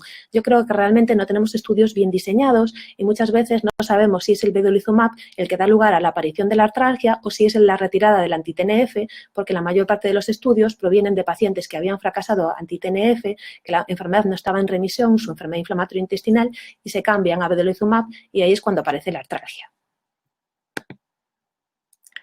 Y, por supuesto, el tratamiento combinado. De nuevo, bueno, se ve un poquito mal, pero he querido poner esta diapositiva porque es de una carta al editor publicada pues hace 2 años y parece interesante porque en ella nos hace un pequeño resumen de los estudios publicados hasta el momento de tratamiento combinado en enfermedad inflamatoria intestinal y nos indica que quizás los pacientes con enfermedad inflamatoria intestinal y manifestaciones extraintestinales serían los candidatos ideales para valorar tratamiento combinado porque es una enfermedad compleja y además hay varias vías moleculares implicadas y entonces ahí, digamos, utilizar diferentes moléculas probablemente pues pudiese ser una opción. El problema es que no tenemos demasiados estudios, ¿no? Solo tenemos pues casos clínicos que han demostrado eficacia en su mayor parte, pero también es cierto el problema de la seguridad, ¿no? Que no sabemos que el combinar varios biológicos, pues qué reacciones adversas puede dar lugar. Entonces, es una opción, pero quizás necesitamos pues más estudios. Actualmente hay un ensayo clínico en marcha que valora iniciar tratamiento combinado con vedolizumab, adalimumab y metotrexato a pacientes con enfermedad de Crohn de reciente diagnóstico con un CSTD mayor de 7 o en el caso de enfermedad exclusivamente ileal mayor de 4. Yo creo que, bueno, pues esta evidencia sí que nos podría dar lugar a tener unas conclusiones más firmes pues cuando tengamos los resultados. Y también no solamente los biológicos pueden producir mejoría, también se ha especulado que la introducción de ciertos biológicos podrían dar lugar a un empeoramiento de las manifestaciones extraintestinales en nuestros pacientes con una enfermedad inflamatoria. Recientemente se ha publicado este estudio, que es un estudio retrospectivo, multicéntrico y con 201 pacientes, más del 90% habían utilizado anti-TNF previamente al inicio del vedolizumab y se evaluaba el impacto del vedolizumab, de iniciar vedolizumab en manifestaciones extraintestinales preexistentes. Más de un tercio de los pacientes empeoraban al introducir el vedolizumab y cuando se dividía entre espondiloartritis y otro tipo de manifestaciones extraintestinales se observaba que realmente lo que empeoraba eran las espondiloartritis frente a otras manifestaciones extraintestinales. Pero de nuevo lo que indicaba que eran tratamientos que en su mayor parte venían de un anti-TNF que se había retirado, entonces no podemos asegurar que sea las artralgias de novo, las espondiloartritis que en este caso ¿no? que han empeorado por el inicio del vedolizumab o por la retirada del anti-TNF previo. Y también actualmente, bueno, me gustaría destacar que está este estudio en marcha que está en fase de análisis, ¿no? Del grupo de Pontevedra y yo creo que, bueno, es un estudio gallego que tenemos que destacar y que esperemos que en breve pues tengan los resultados y puedan compartirlo con todos pues para tener mayor evidencia. Os quiero presentar el segundo caso, ya también muy cortito, y el último de otro paciente de nuestra consulta de 19 años que ingresó con nosotros por dolor abdominal y alteración del hábito deposicional. Se le hizo una colonoscopia y se diagnosticó de una enfermedad de Crohn ileocolónica con actividad inflamatoria, enfermedad perianal y se iniciaron corticoides intravenosos con buena respuesta, por lo que se pasaron a corticoides orales y el paciente pues, fue dado de alta. Como tenía un virus de Epstein-Barr, una IgG negativo, se inició infliximab en monoterapia y posteriormente lo evaluamos en la consulta y presentó una gran mejoría clínica y además también mejoría del drenaje por la fístula. Posteriormente, el paciente lo seguimos en nuestra consulta y estuvo asintomático hasta que en septiembre del 2019 presentó una psoriasis pustulosa palmoplantar y, bueno, sabemos qué es esto porque en el momento de presentar la manifestación dermatológica lo remitimos al dermatólogo y, de acuerdo con ellos, pues inició tratamiento tópico con corticoides y se añadió metotrexato al infliximab que habíamos iniciado nosotros previamente y ácido fólico. 6 meses más tarde y, bueno, después de algunas consultas intermedias, el paciente continuaba con su psoriasis y se decidió, de acuerdo con el servicio de dermatología, iniciar ustekinumab en monoterapia. El paciente, pues, evaluado 3 meses más tarde y en diciembre lo hemos vuelto a ver, pues actualmente está asintomático, tanto desde el punto de vista digestivo y sin las manifestaciones de la psoriasis. Por lo tanto, de nuevo, ¿condiciona la psoriasis en este caso pues la elección de nuestro tratamiento para la enfermedad inflamatoria intestinal? De nuevo, sí, ¿no? Las manifestaciones extraintestinales lo condicionan. Ya las guías ECO nos indican que el anti-TNF puede inducir a una inflamación paradójica de la piel y que muchas veces al retirar el anti-TNF esta reacción pues desaparece y se recomienda remitir al dermatólogo y en ocasiones no es necesario retirar el anti-TNF, sino que con tratamiento pues tópico puede mejorar y si no es el caso, o como en nuestro caso que intentamos añadir metotrexato sin lograr mejoría, pues finalmente decidimos cambiar el tratamiento pues con éxito terapéutico, ¿no? El ustekinumab, pues ya tenemos que los pivotales para su aprobación en psoriasis ya son antiguos, en ficha técnica ya sabemos que es un tratamiento válido para psoriasis. También el tofacitinib, tenemos este metaanálisis publicado en el 2019 de 6 artículos, ¿no? Donde ya nos evidencian que es un tratamiento válido y eficaz en psoriasis. Y también tenemos otras manifestaciones dermatológicas. Os he puesto aquí estas porque quizás son de las más frecuentes y es un cuadro adaptado de un estudio ya publicado en el 2017 que nos hace un pequeño resumen, es una revisión de las manifestaciones dermatológicas en enfermedad inflamatoria intestinal y sabemos que en eritema nodoso, pues más frecuente en Crohn que en colitis ulcerosa, el tratamiento utilizado habitualmente es yoduro potásico, corticoides sistémicos, anti-TNF y cada vez hay más evidencia con ustekinumab. En pioderma gangrenoso, que al contrario de lo que sucede con las manifestaciones extraintestinales, es más frecuente en colitis ulcerosa que en Crohn, se utiliza tratamiento tópico, corticoides sistémicos, ciclosporina o tacrolimus, anti-TNF y también tenemos evidencia con ustekinumab. Y en enfermedad de Crohn metastásica también el anti-TNF y el ustekinumab podría ser una opción.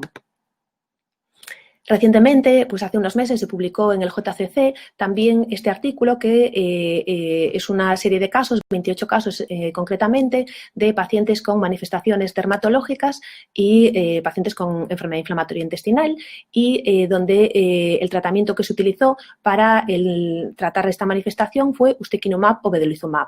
Y lo que observaron en estos 28 casos, que ya digo no son muchos, pero es la evidencia que tenemos, es que con ustekinumab la mayor parte de los pacientes alcanzaban una respuesta y un porcentaje alto, ¿no? superior al 50%, 60, 70% incluso, pues tenían remisión de la manifestación frente al vedolizumab, que en menos del 50% pues había mejoría. En cuanto a las manifestaciones oculares, pues ya las guías ECO nos indica que, bueno, una simple episcleritis no sería necesario mandar al oftalmólogo, pero ante la sospecha de una escleritis o una uveitis, pues tenemos que volver a remitir al oftalmólogo. De nuevo, la importancia del equipo multidisciplinar. Y tenemos evidencia de que los anti-TNF pueden ser eficaces en uveitis con 3 ensayos clínicos aleatorizados y es cierto que estos ensayos clínicos no eran con pacientes con enfermedad inflamatoria intestinal, pero sí eran pacientes con uveitis que fueron tratados con anti-TNF y donde se demostró su eficacia. En enfermedad inflamatoria intestinal no tenemos ensayos clínicos, pero sí que hay estudios pues, prospectivos, algunos también retrospectivos, donde han demostrado su eficacia. En cuanto al ustekinumab, pues aquí sí que no tenemos pues, ensayos clínicos, ni siquiera pues, estudios, digamos, de gran tamaño muestral. Y os he puesto aquí el resumen de esta tabla, que es un metaanálisis publicado recientemente, en donde se incluyeron 5 pacientes, ¿no? De 2 estudios diferentes, un total de 5 pacientes tratados con ustekinumab y en donde se conseguía la remisión completa de la uveitis en los 5 pacientes. Y también hay algún caso publicado de tofacitinib en donde pues, es un tratamiento eficaz para uveitis. Por tanto, digamos, ya un poco a modo de resumen, deciros que, bueno, pues si tenemos un paciente con diferentes manifestaciones extraintestinales y enfermedad inflamatoria intestinal, pues estas son las opciones que podemos manejar, ¿no? El anti-TNF, en principio, pues sería una opción válida tanto para la enfermedad inflamatoria, Crohn y colitis, como para espondiloartritis, manifestaciones dermatológicas o uveitis. Vedolizumab ha demostrado eficacia en Crohn y en colitis ulcerosa, pero pues tenemos muchas más dudas que sea eficaz en las manifestaciones extraintestinales. Ustekinumab, pues ya está, sabemos que está aprobado para Crohn, para colitis ulcerosa, probablemente pues en breve lo esté. En espondiloartritis axial, sabemos que el ensayo clínico no ha demostrado eficacia, sí que está aprobado para artritis psoriásica, por ejemplo. En psoriasis y pioderma gangrenoso tenemos evidencia y uveitis lo he puesto en blanco el recuadro porque, bueno, hay evidencia, pero realmente son muy poquitos casos. Y luego, aunque no es un biológico, ¿no? En las JAKs, pues también podemos tenerla en cuenta porque, bueno, ya ha sido aprobado para colitis ulcerosa, sabemos que también existe el ensayo clínico que os comentaba en espondilitis axial, también en periférica, en psoriasis y quizás pues no tenemos demasiada evidencia en pioderma gangrenoso o uveitis y por eso pues, he puesto el recuadro en blanco con dudas, ¿no? Y ya para concluir, ¿condicionan las manifestaciones extraintestinales, por tanto, el tratamiento de nuestra enfermedad inflamatoria intestinal?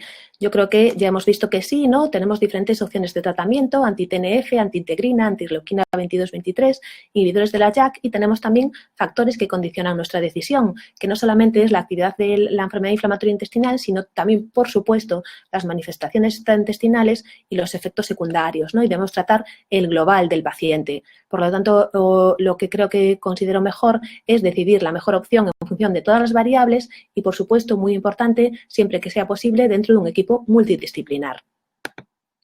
Muchas gracias. Esto es todo. Muchas gracias, Rocío. Voy animando un poco a la gente que haga preguntas. Bueno, yo, pues un poco, ya lo has comentado, ¿no? Lo has comentado un poco el tema de las dosis, ¿no? Que las dosis, pues sobre todo con infliximab, ¿no? Que la dosis en reuma a veces es de 3 miligramos. Sí. Y tú qué tienes la impresión, ¿no? Es decir, cuando nuestros pacientes tienen las dos manifestaciones, ¿tú a qué optarías? Digamos, el consenso, y esto también está muy bien recogido en el consenso de GTQ, ¿no? Sobre espondiloartritis, es que va a depender un poco de, pues, qué enfermedad esté activa, es decir, si es la manifestación extraintestinal, ¿no? Por ejemplo, la espondiloartritis, la que está activa y lo que es la enfermedad inflamatoria intestinal está en remisión, entonces deberíamos utilizar pues dosis más bajas que son las utilizadas en espondiloartritis, ¿no? De 3 miligramos.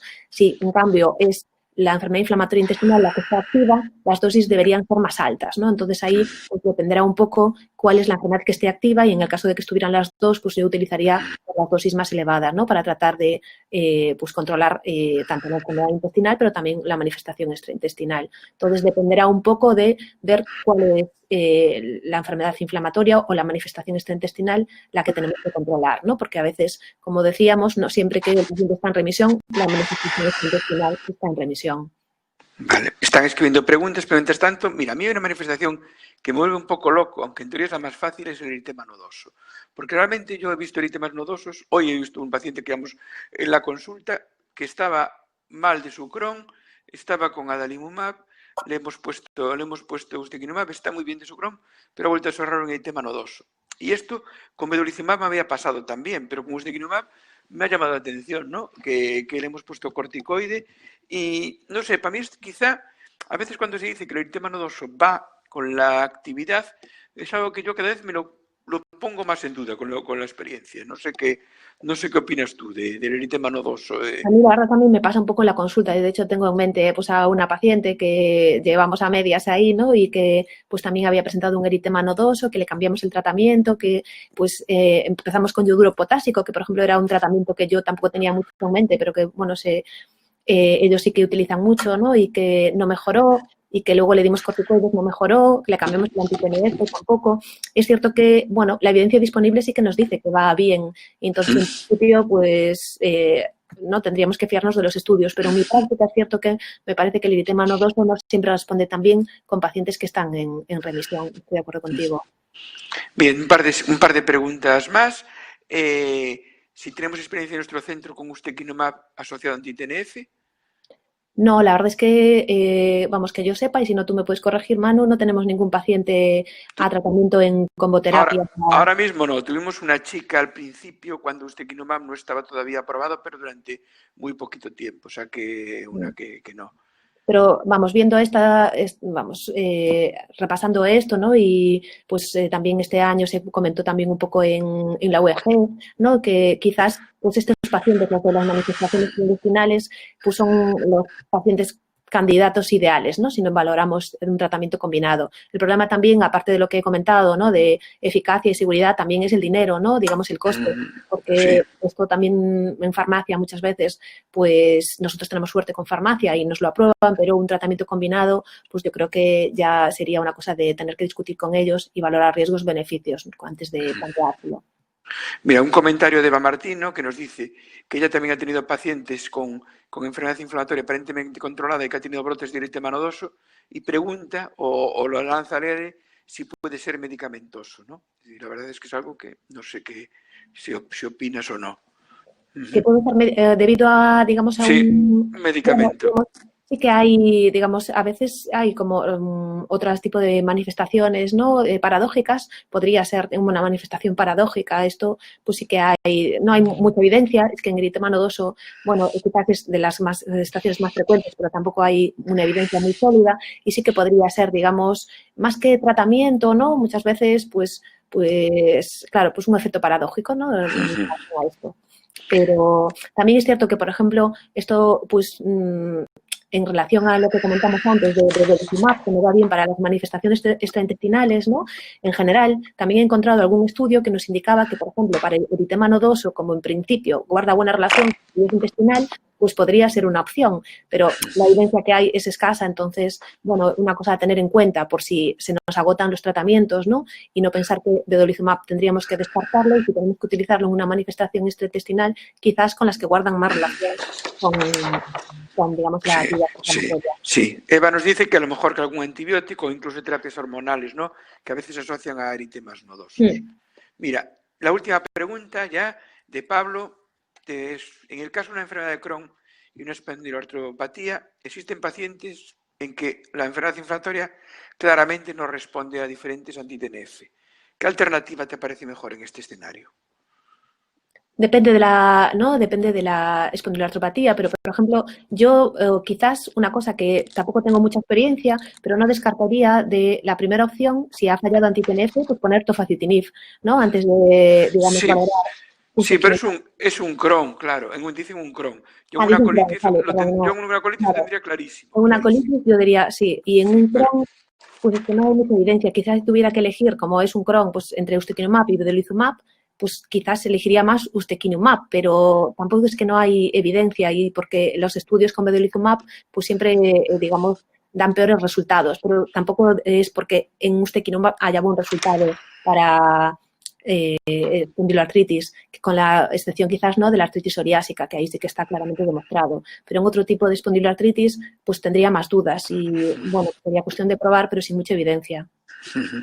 bueno, pues muchas gracias, Rocío. Tremendamente interesante las tres ponencias y vamos a acabar con la última, que corre a cargo de la doctora María Teresa Diz-Lois del Complejo Hospitalario Universitario de La Coruña. Y bueno, es una pregunta que también difícil, pero de práctica clínica y seguro que nos es muy útil, que es cómo manejar los efectos secundarios de los tratamientos. Hola Manu, hola a todos. ¿Me escucháis? Perfecto, sí. Sí, perfecto. Bueno, pues muchas gracias por la invitación.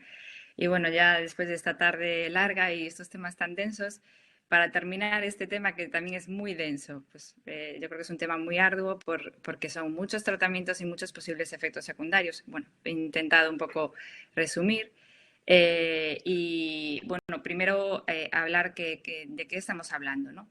Realmente el típico efecto secundario que pensamos es la reacción adversa, que es lo que se define como un efecto perjudicial que es debido a un fármaco que estamos dando, ¿no?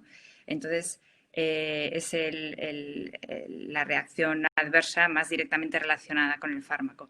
Pero también, con un término más amplio, se usa el término de evento adverso, que se usa mucho pues, en los ensayos clínicos y en los estudios que leemos, ¿no? De los ensayos. El evento adverso está relacionado con la toma del fármaco, pero no tiene por qué existir una relación causal.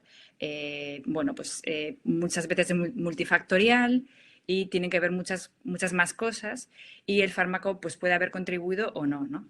Incluso con una definición más amplia estaríamos hablando de un efecto adverso potencial que se puede atribuir simplemente, se asocia con la toma del fármaco, pero porque se está tomando ese fármaco. Pero si el fármaco no es eficaz y ocurre un empeoramiento de la enfermedad, pues esto es un evento adverso potencial. La enfermedad no está yendo bien, el paciente tiene un resultado perjudicial y bueno, pues no es realmente un efecto secundario de los que nosotros clásicamente pensamos, ¿no? Pero cualquier cosa que ocurra al paciente durante la toma de un fármaco, tenemos que pensar que puede ser debida a ese fármaco. Así que vemos que la eficacia y la seguridad de los fármacos no son excluyentes para nada, y que la enfermedad inflamatoria puede ser considerada un efecto adverso, un evento adverso, y así es en los ensayos clínicos en los últimos años. Por eso se ven pues, un porcentaje de eventos adversos tan alto, porque muchos es la propia enfermedad que genera complicaciones. Entonces, en la valoración de un fármaco y un paciente, siempre tenemos que ver no solo su perfil de seguridad, sino su perfil de eficacia, que también su eficacia va a disminuir los eventos adversos. Pues en el círculo de arriba veis que un fármaco puede tener bueno, relativamente más reacciones adversas, pero ser más eficaz y tener en global menos efectos perjudiciales que otro fármaco que es menos eficaz, que tenemos una enfermedad activa no controlada, aunque sea más seguro, ¿no? Entonces tenemos que ver, como también dijo Rocío, decidir el tratamiento con todas las variables, no solo con los efectos adversos, ¿no? Entonces, diríamos que para manejar los efectos adversos lo primero que tenemos que hablar es antes de empezar el tratamiento, ¿no? No solo tenemos que pensar en ellos cuando ya estamos con el tratamiento, sino antes.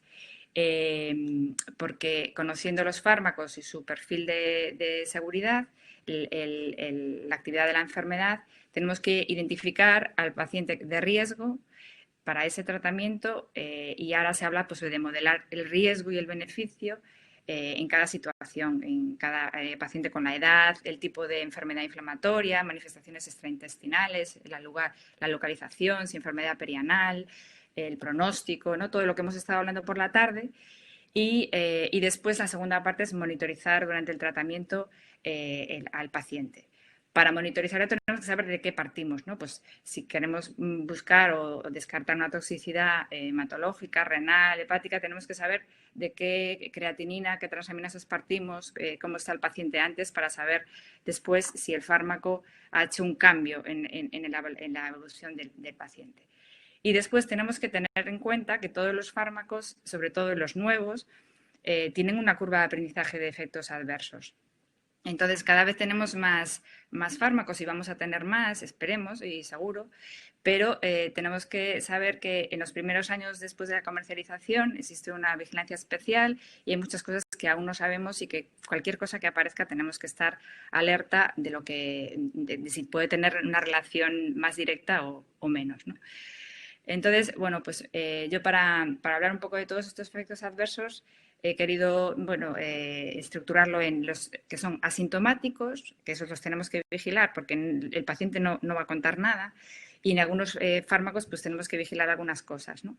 Y los sintomáticos, que bueno, que sí que, aunque si el paciente está bien y no nos dice nada, pues no vamos a pensar en ellos, pero tenemos que tener un bajo umbral de sospecha y una vigilancia reactiva a cualquier síntoma que nos pueda indicar esa aparición. En los fármacos inmunosupresores, los grandes protagonistas son las infecciones y los tumores. Bueno, pues en las guías ECO que estamos hablando, que es la literatura de peso que nos resume y que nos recomienda lo que hacer, están en revisión porque son las dos, las de infecciones y las de malignidad antiguas, son de hace más de 5 años. Entonces, están ahora mismo en revisión y esperamos que este año puedan salir nuevas guías ECO, tanto de infecciones como de malignidad. Así que os animo a estar alerta de estas salidas, ¿no? Bueno, vamos a dar una pincelada rápida de cada grupo. Los hematológicos, bueno, pues tenemos que vigilar la neutropenia sobre todo, la anemia y la trombocitopenia son menos frecuentes y sobre todo con la azatioprina es con la que tenemos que estar más alerta, ¿no? Aunque otros fármacos que veis ahí también pueden producirla. Hasta también en los anti-TNF, que es en un bajo porcentaje, ¿no? Si aparecen los leucocitos totales menores de 3.000 o los neutrófilos menos de 1.000, hay que disminuir la dosis de tratamiento. Y si los leucocitos totales bajan de 2.000 o los neutrófilos totales menos de 500, pues hay que suspenderlo. La osteoporosis es otra manifestación adversa, sobre todo, bueno, se asocia con la enfermedad, no solo con los corticoides, porque la desnutrición y la actividad inflamatoria aumenta la osteoporosis, que está presente hasta en un 37% de los pacientes, pero los corticoides son el máximo exponente de los tratamientos que la pueden provocar. Bueno, pues estar alerta y según los criterios de población general, pedir la densitometría ósea, hacer siempre prevención primaria con calcio, controlando la nutrición, controlando la actividad de la enfermedad, evitando los corticoides y si aparece pues hay que tratarla, ¿no? Bisfosfonatos es el tratamiento que se recomienda. La insuficiencia renal hay que vigilarla en la mesalacina, sobre todo en los primeros meses y el primer año, y después se puede hacer anualmente, porque puede dar hasta en 1% insuficiencia renal por una nefritis intersticial.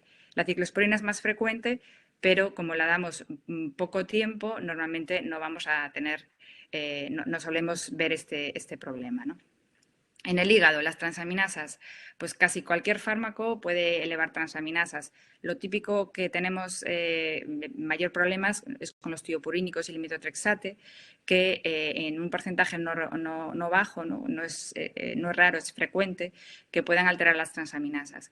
Pues hay que vigilar proactivamente. Si las transaminasas se elevan solo ligeramente, bajar la dosis.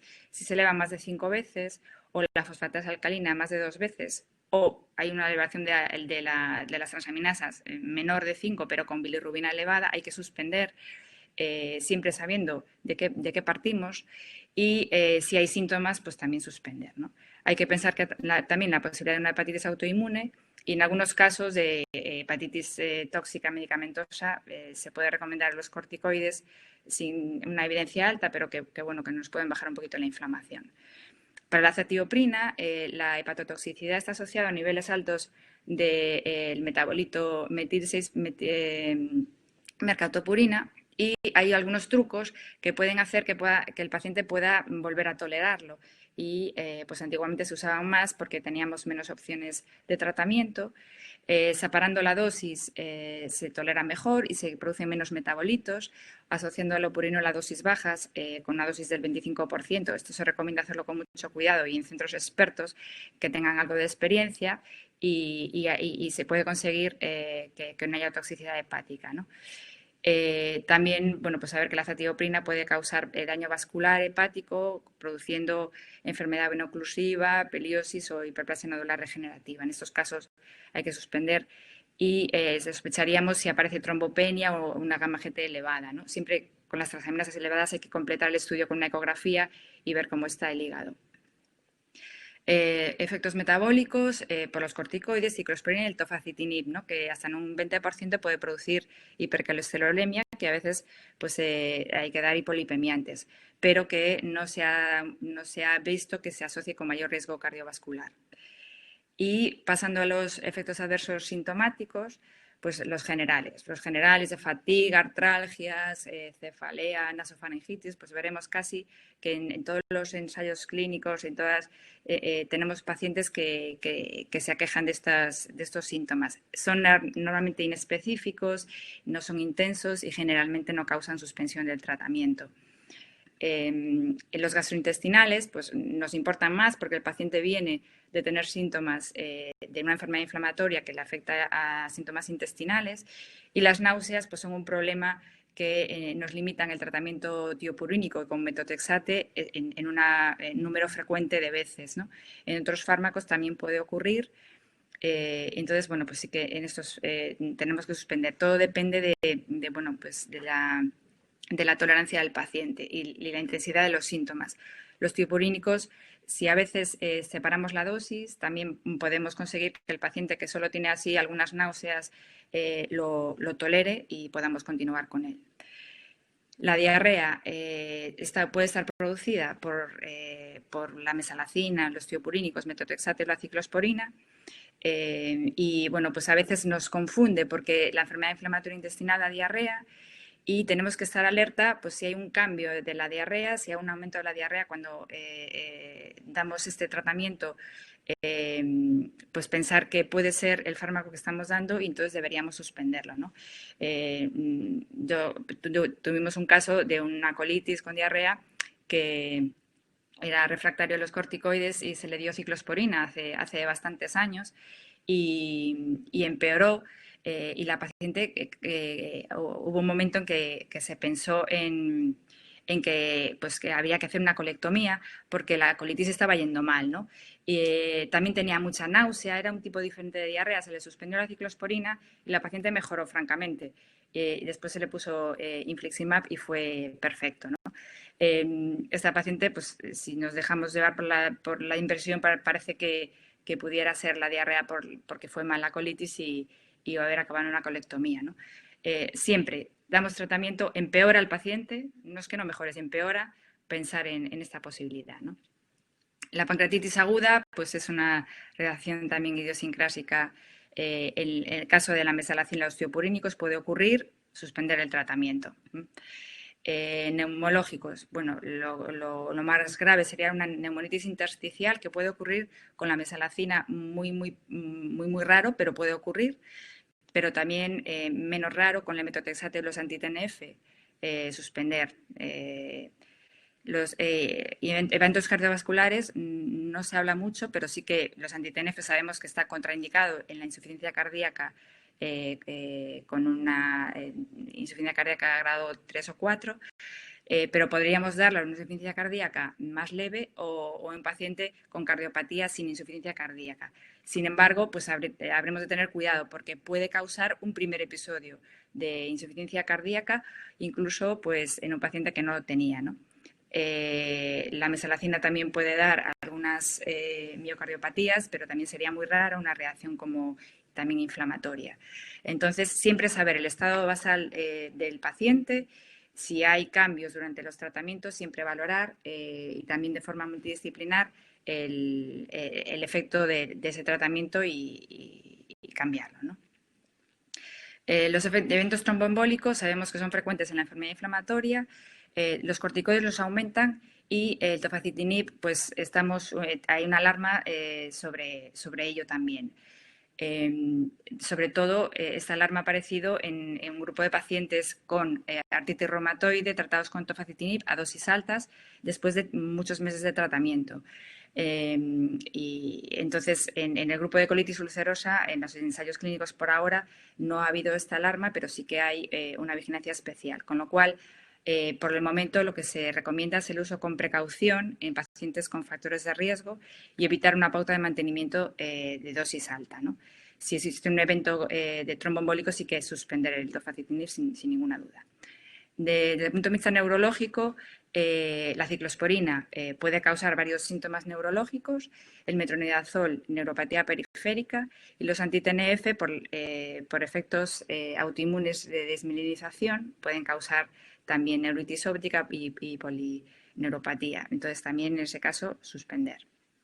Y después ya pasamos a las reacciones más típicas. Estas son reacciones ya, la reacción de psoriasis con los anti-TNF es muy típica, es frecuente, no es rara, y que muchas veces pues, nos lleva a dar corticoides tópicos o metotrexate, como hemos visto en el ejemplo que nos presentaba Rocío, pero en muchos casos, si es importante, hay que suspender anti-TNF y la ustekinumab sería la mejor alternativa, ¿no?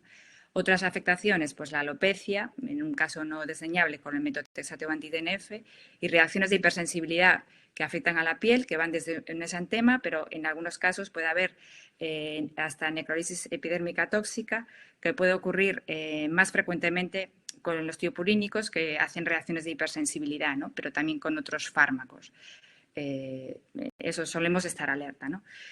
Ya pasando también a reacciones inmunitarias, las reacciones de infusión, las reacciones de rechazo, pues que ocurren más frecuentemente con el infliximab, que pueden ser inmediatas o tardías y que pueden ser desde leves, que da un poquito de prurito, un poquito de mialgia o así, que podemos tratar disminuyendo la frecuencia de la dosis, o sea, bajando el ritmo de infusión, y las moderadas hasta las severas, que las severas ya tienen una afectación de un órgano vital como hipotensión o disnea con hipoxemia. Entonces estos casos son graves y no se recomienda reintroducir. Antiguamente se hablaba de la posibilidad de sensibilizar, pero que hoy en día con los nuevos fármacos tenemos otras opciones, pues insistimos menos, ¿no? Estas reacciones de difusión son mucho menos frecuentes con el vedolizumab o ustekinumab, que normalmente pueden ser reacciones de náuseas y cefalea durante la infusión y son raras ya las reacciones de hipersensibilidad, pero que pueden ocurrir también. Trastornos autoinmunes con los anti-TNF pueden ocurrir, no son frecuentes, pero ahí están también reacciones lupus-like, vasculitis o sarcoidosis-like, pero que también hay casos reportados con ustekinumab y vedolizumab, mucho menos frecuente, ¿no? Había que cambiarle a clase y sabemos que el lupus está contraindicado los anti-TNF contraindicados en el lupus. Y ya pasando a un tema importante, las infecciones. Sabemos que nuestros pacientes tienen un riesgo, una incidencia de infecciones graves alta en los ensayos clínicos y tanto en grupo placebo, pero también con los inmunosupresores. Hablamos de a unos 5 infecciones graves por 100 pacientes al año. Todos veremos todos los años varios pacientes con infecciones graves, ¿no? Entonces, los inmunosupresores y todos los fármacos pueden bajar las defensas y favorecerlo, pero seguramente el origen es multifactorial, pero algunas infecciones son se relacionan más con ciertos fármacos. No hay una relación directa de un fármaco y un tipo de infección. Realmente existe una superposición considerable de las infecciones y los fármacos, pero sí que algunos parece que tienen cierta relación, ¿no? Los inmunosupresores, los tiopurínicos más para infecciones virales, los anti-TNF más para infecciones oportunistas y tuberculosis y hongos, y después todos en general para otro tipo de infecciones. Si tuviéramos que hacer una pirámide, pues a mí, después de todos los datos que estuve revisando, los tratamientos combinados, desde luego, son los más peligrosos, sobre todo si llevan anti-TNF y corticoides, ¿no? El tratamiento combinado de anti-TNF y inmunosupresor, por supuesto que es adquiere más riesgo para infección grave que el anti-TNF solo, pero no muchísimo más. Y los corticoides podrían estar en un intermedio, ¿no? Parece que desde luego aumentan el riesgo de infección grave en algunos ensayos, en algunos estudios retrospectivos de forma más frecuente o de forma más fuerte, ¿no? Con un riesgo relativo mayor que el propio anti-TNF. Entonces, los corticoides, que es un clásico tratamiento que sabemos que aumenta el riesgo de infección, pues en el posoperatorio y en todas las situaciones, pues, y que a veces pues, no logramos retirar.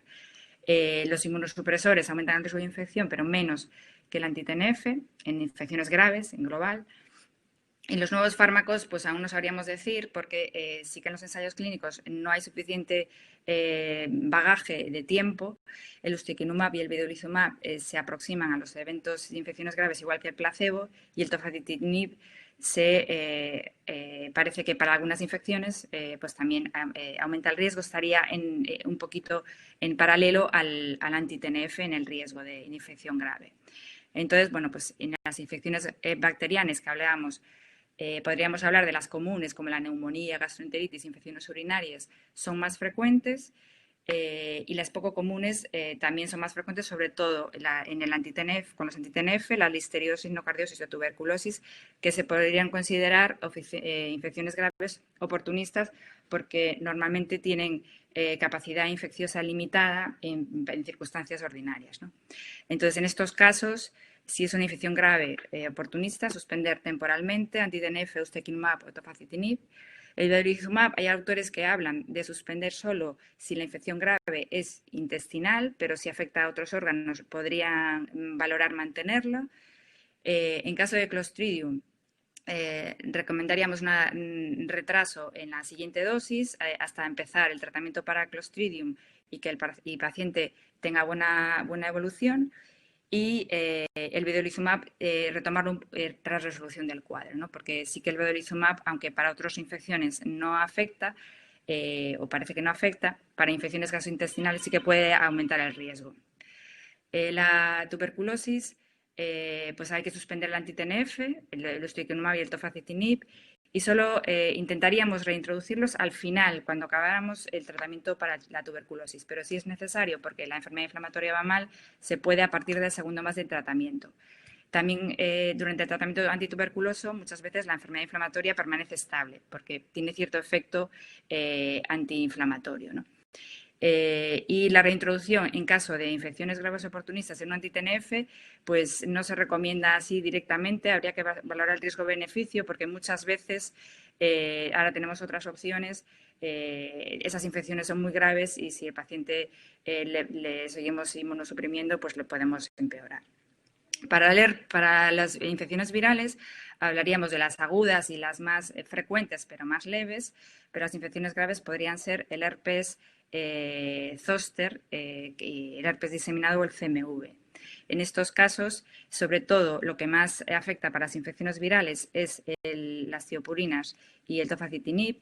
Entonces, para una infección grave suspenderíamos cualquier inmunosupresor, incluidos anti-TNF, ustekinumab y tofa. En la reactivación de varicela zoster, el tofacitinib, por supuesto, también, pero solo en la reintroducción valoraríamos no reintroducir el tofacitinib si el paciente ha pasado una infección por varicela zoster severa, que afecta a más de 2 dermatomas y que bueno, pues salvo que el paciente lo vacunemos, ¿no? Y ya pasando a los hongos, como las típicas más infecciones oportunistas, se asocia más al anti-TNF, al tratamiento combinado y a los corticoides. Y hay que suspender temporalmente el tratamiento y valorar reintroducir, dependiendo, pues probablemente el anti-TNF no, cambiar de clase para disminuir el riesgo en el paciente. Y el tofacitinib, como ya hemos comentado, no si ha sido un virus de varicela zoster severo, salvo que vacunemos, ¿no?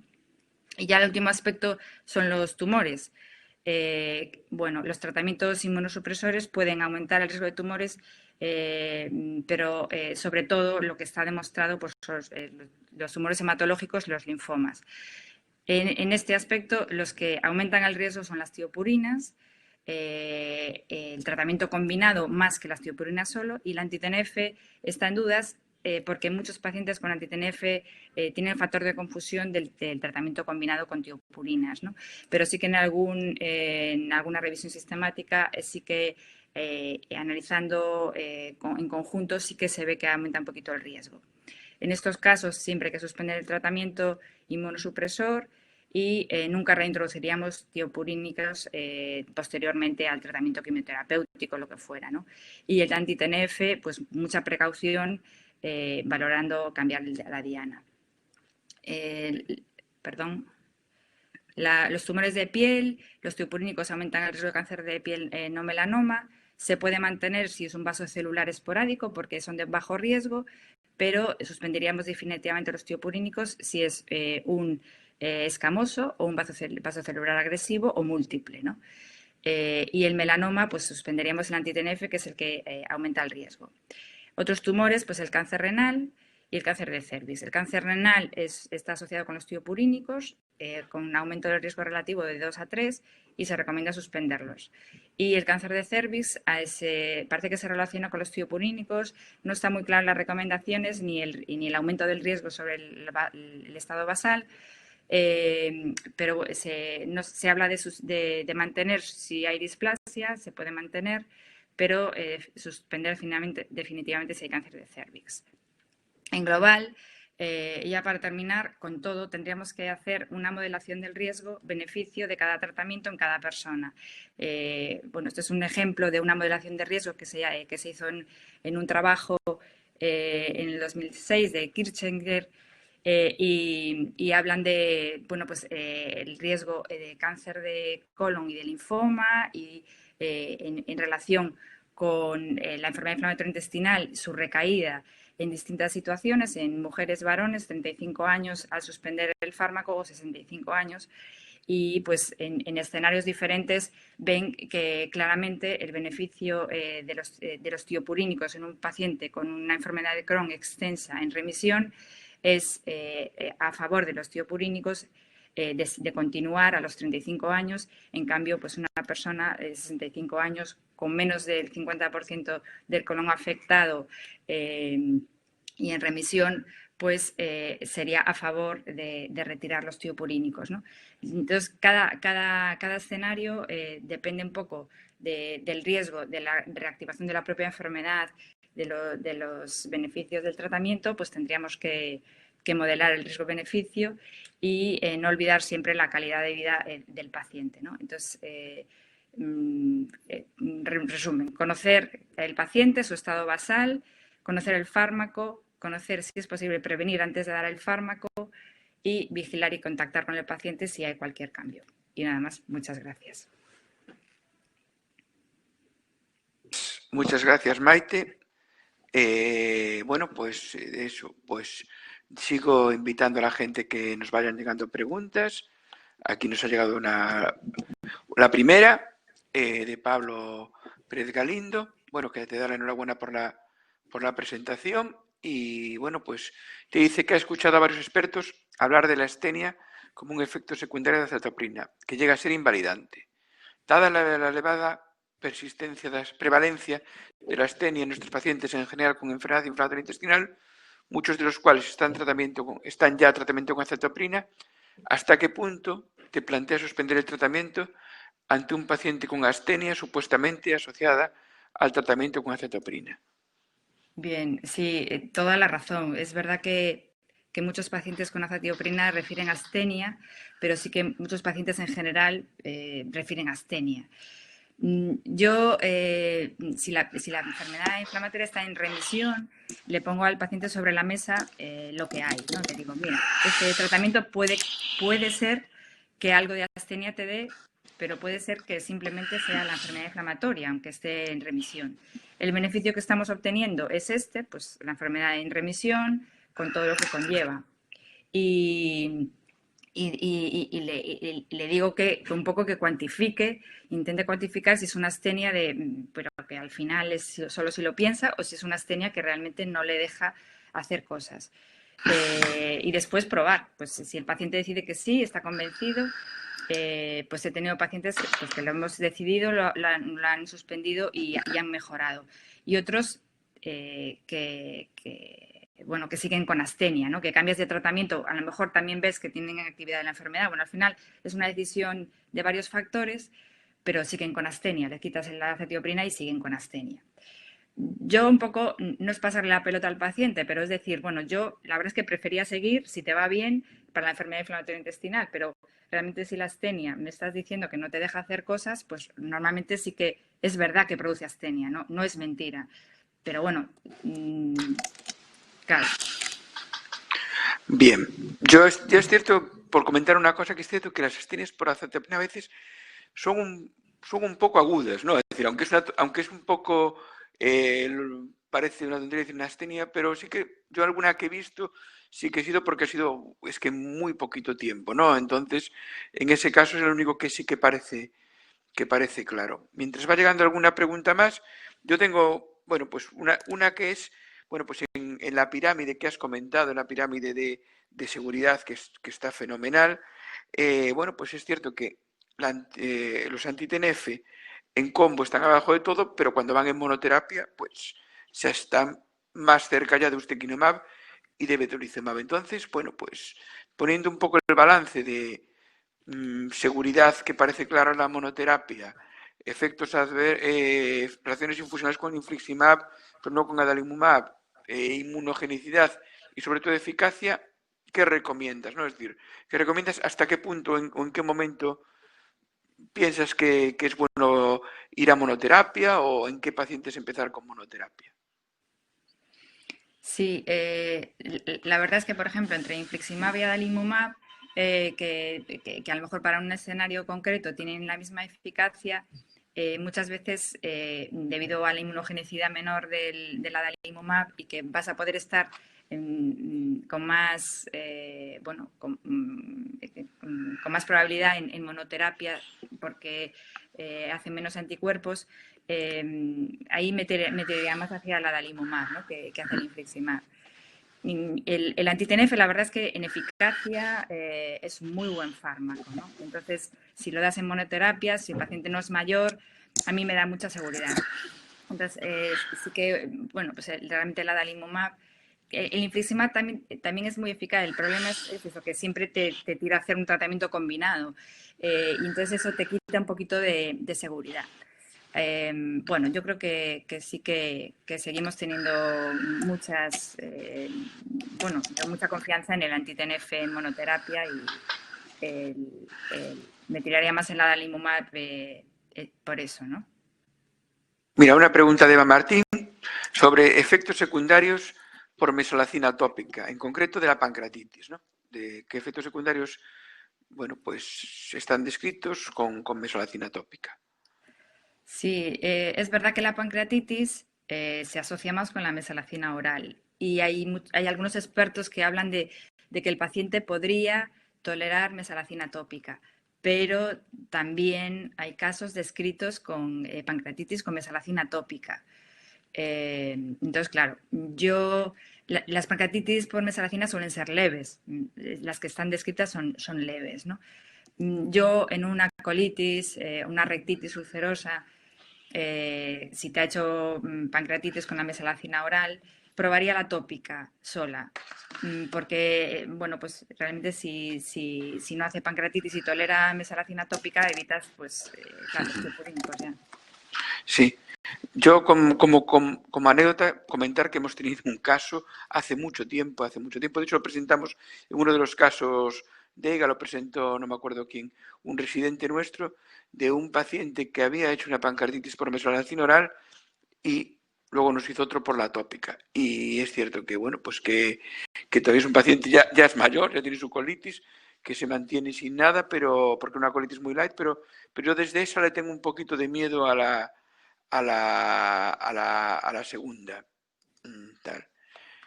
Y en caso de una pericarditis, ¿lo probaríais, dada su gravedad?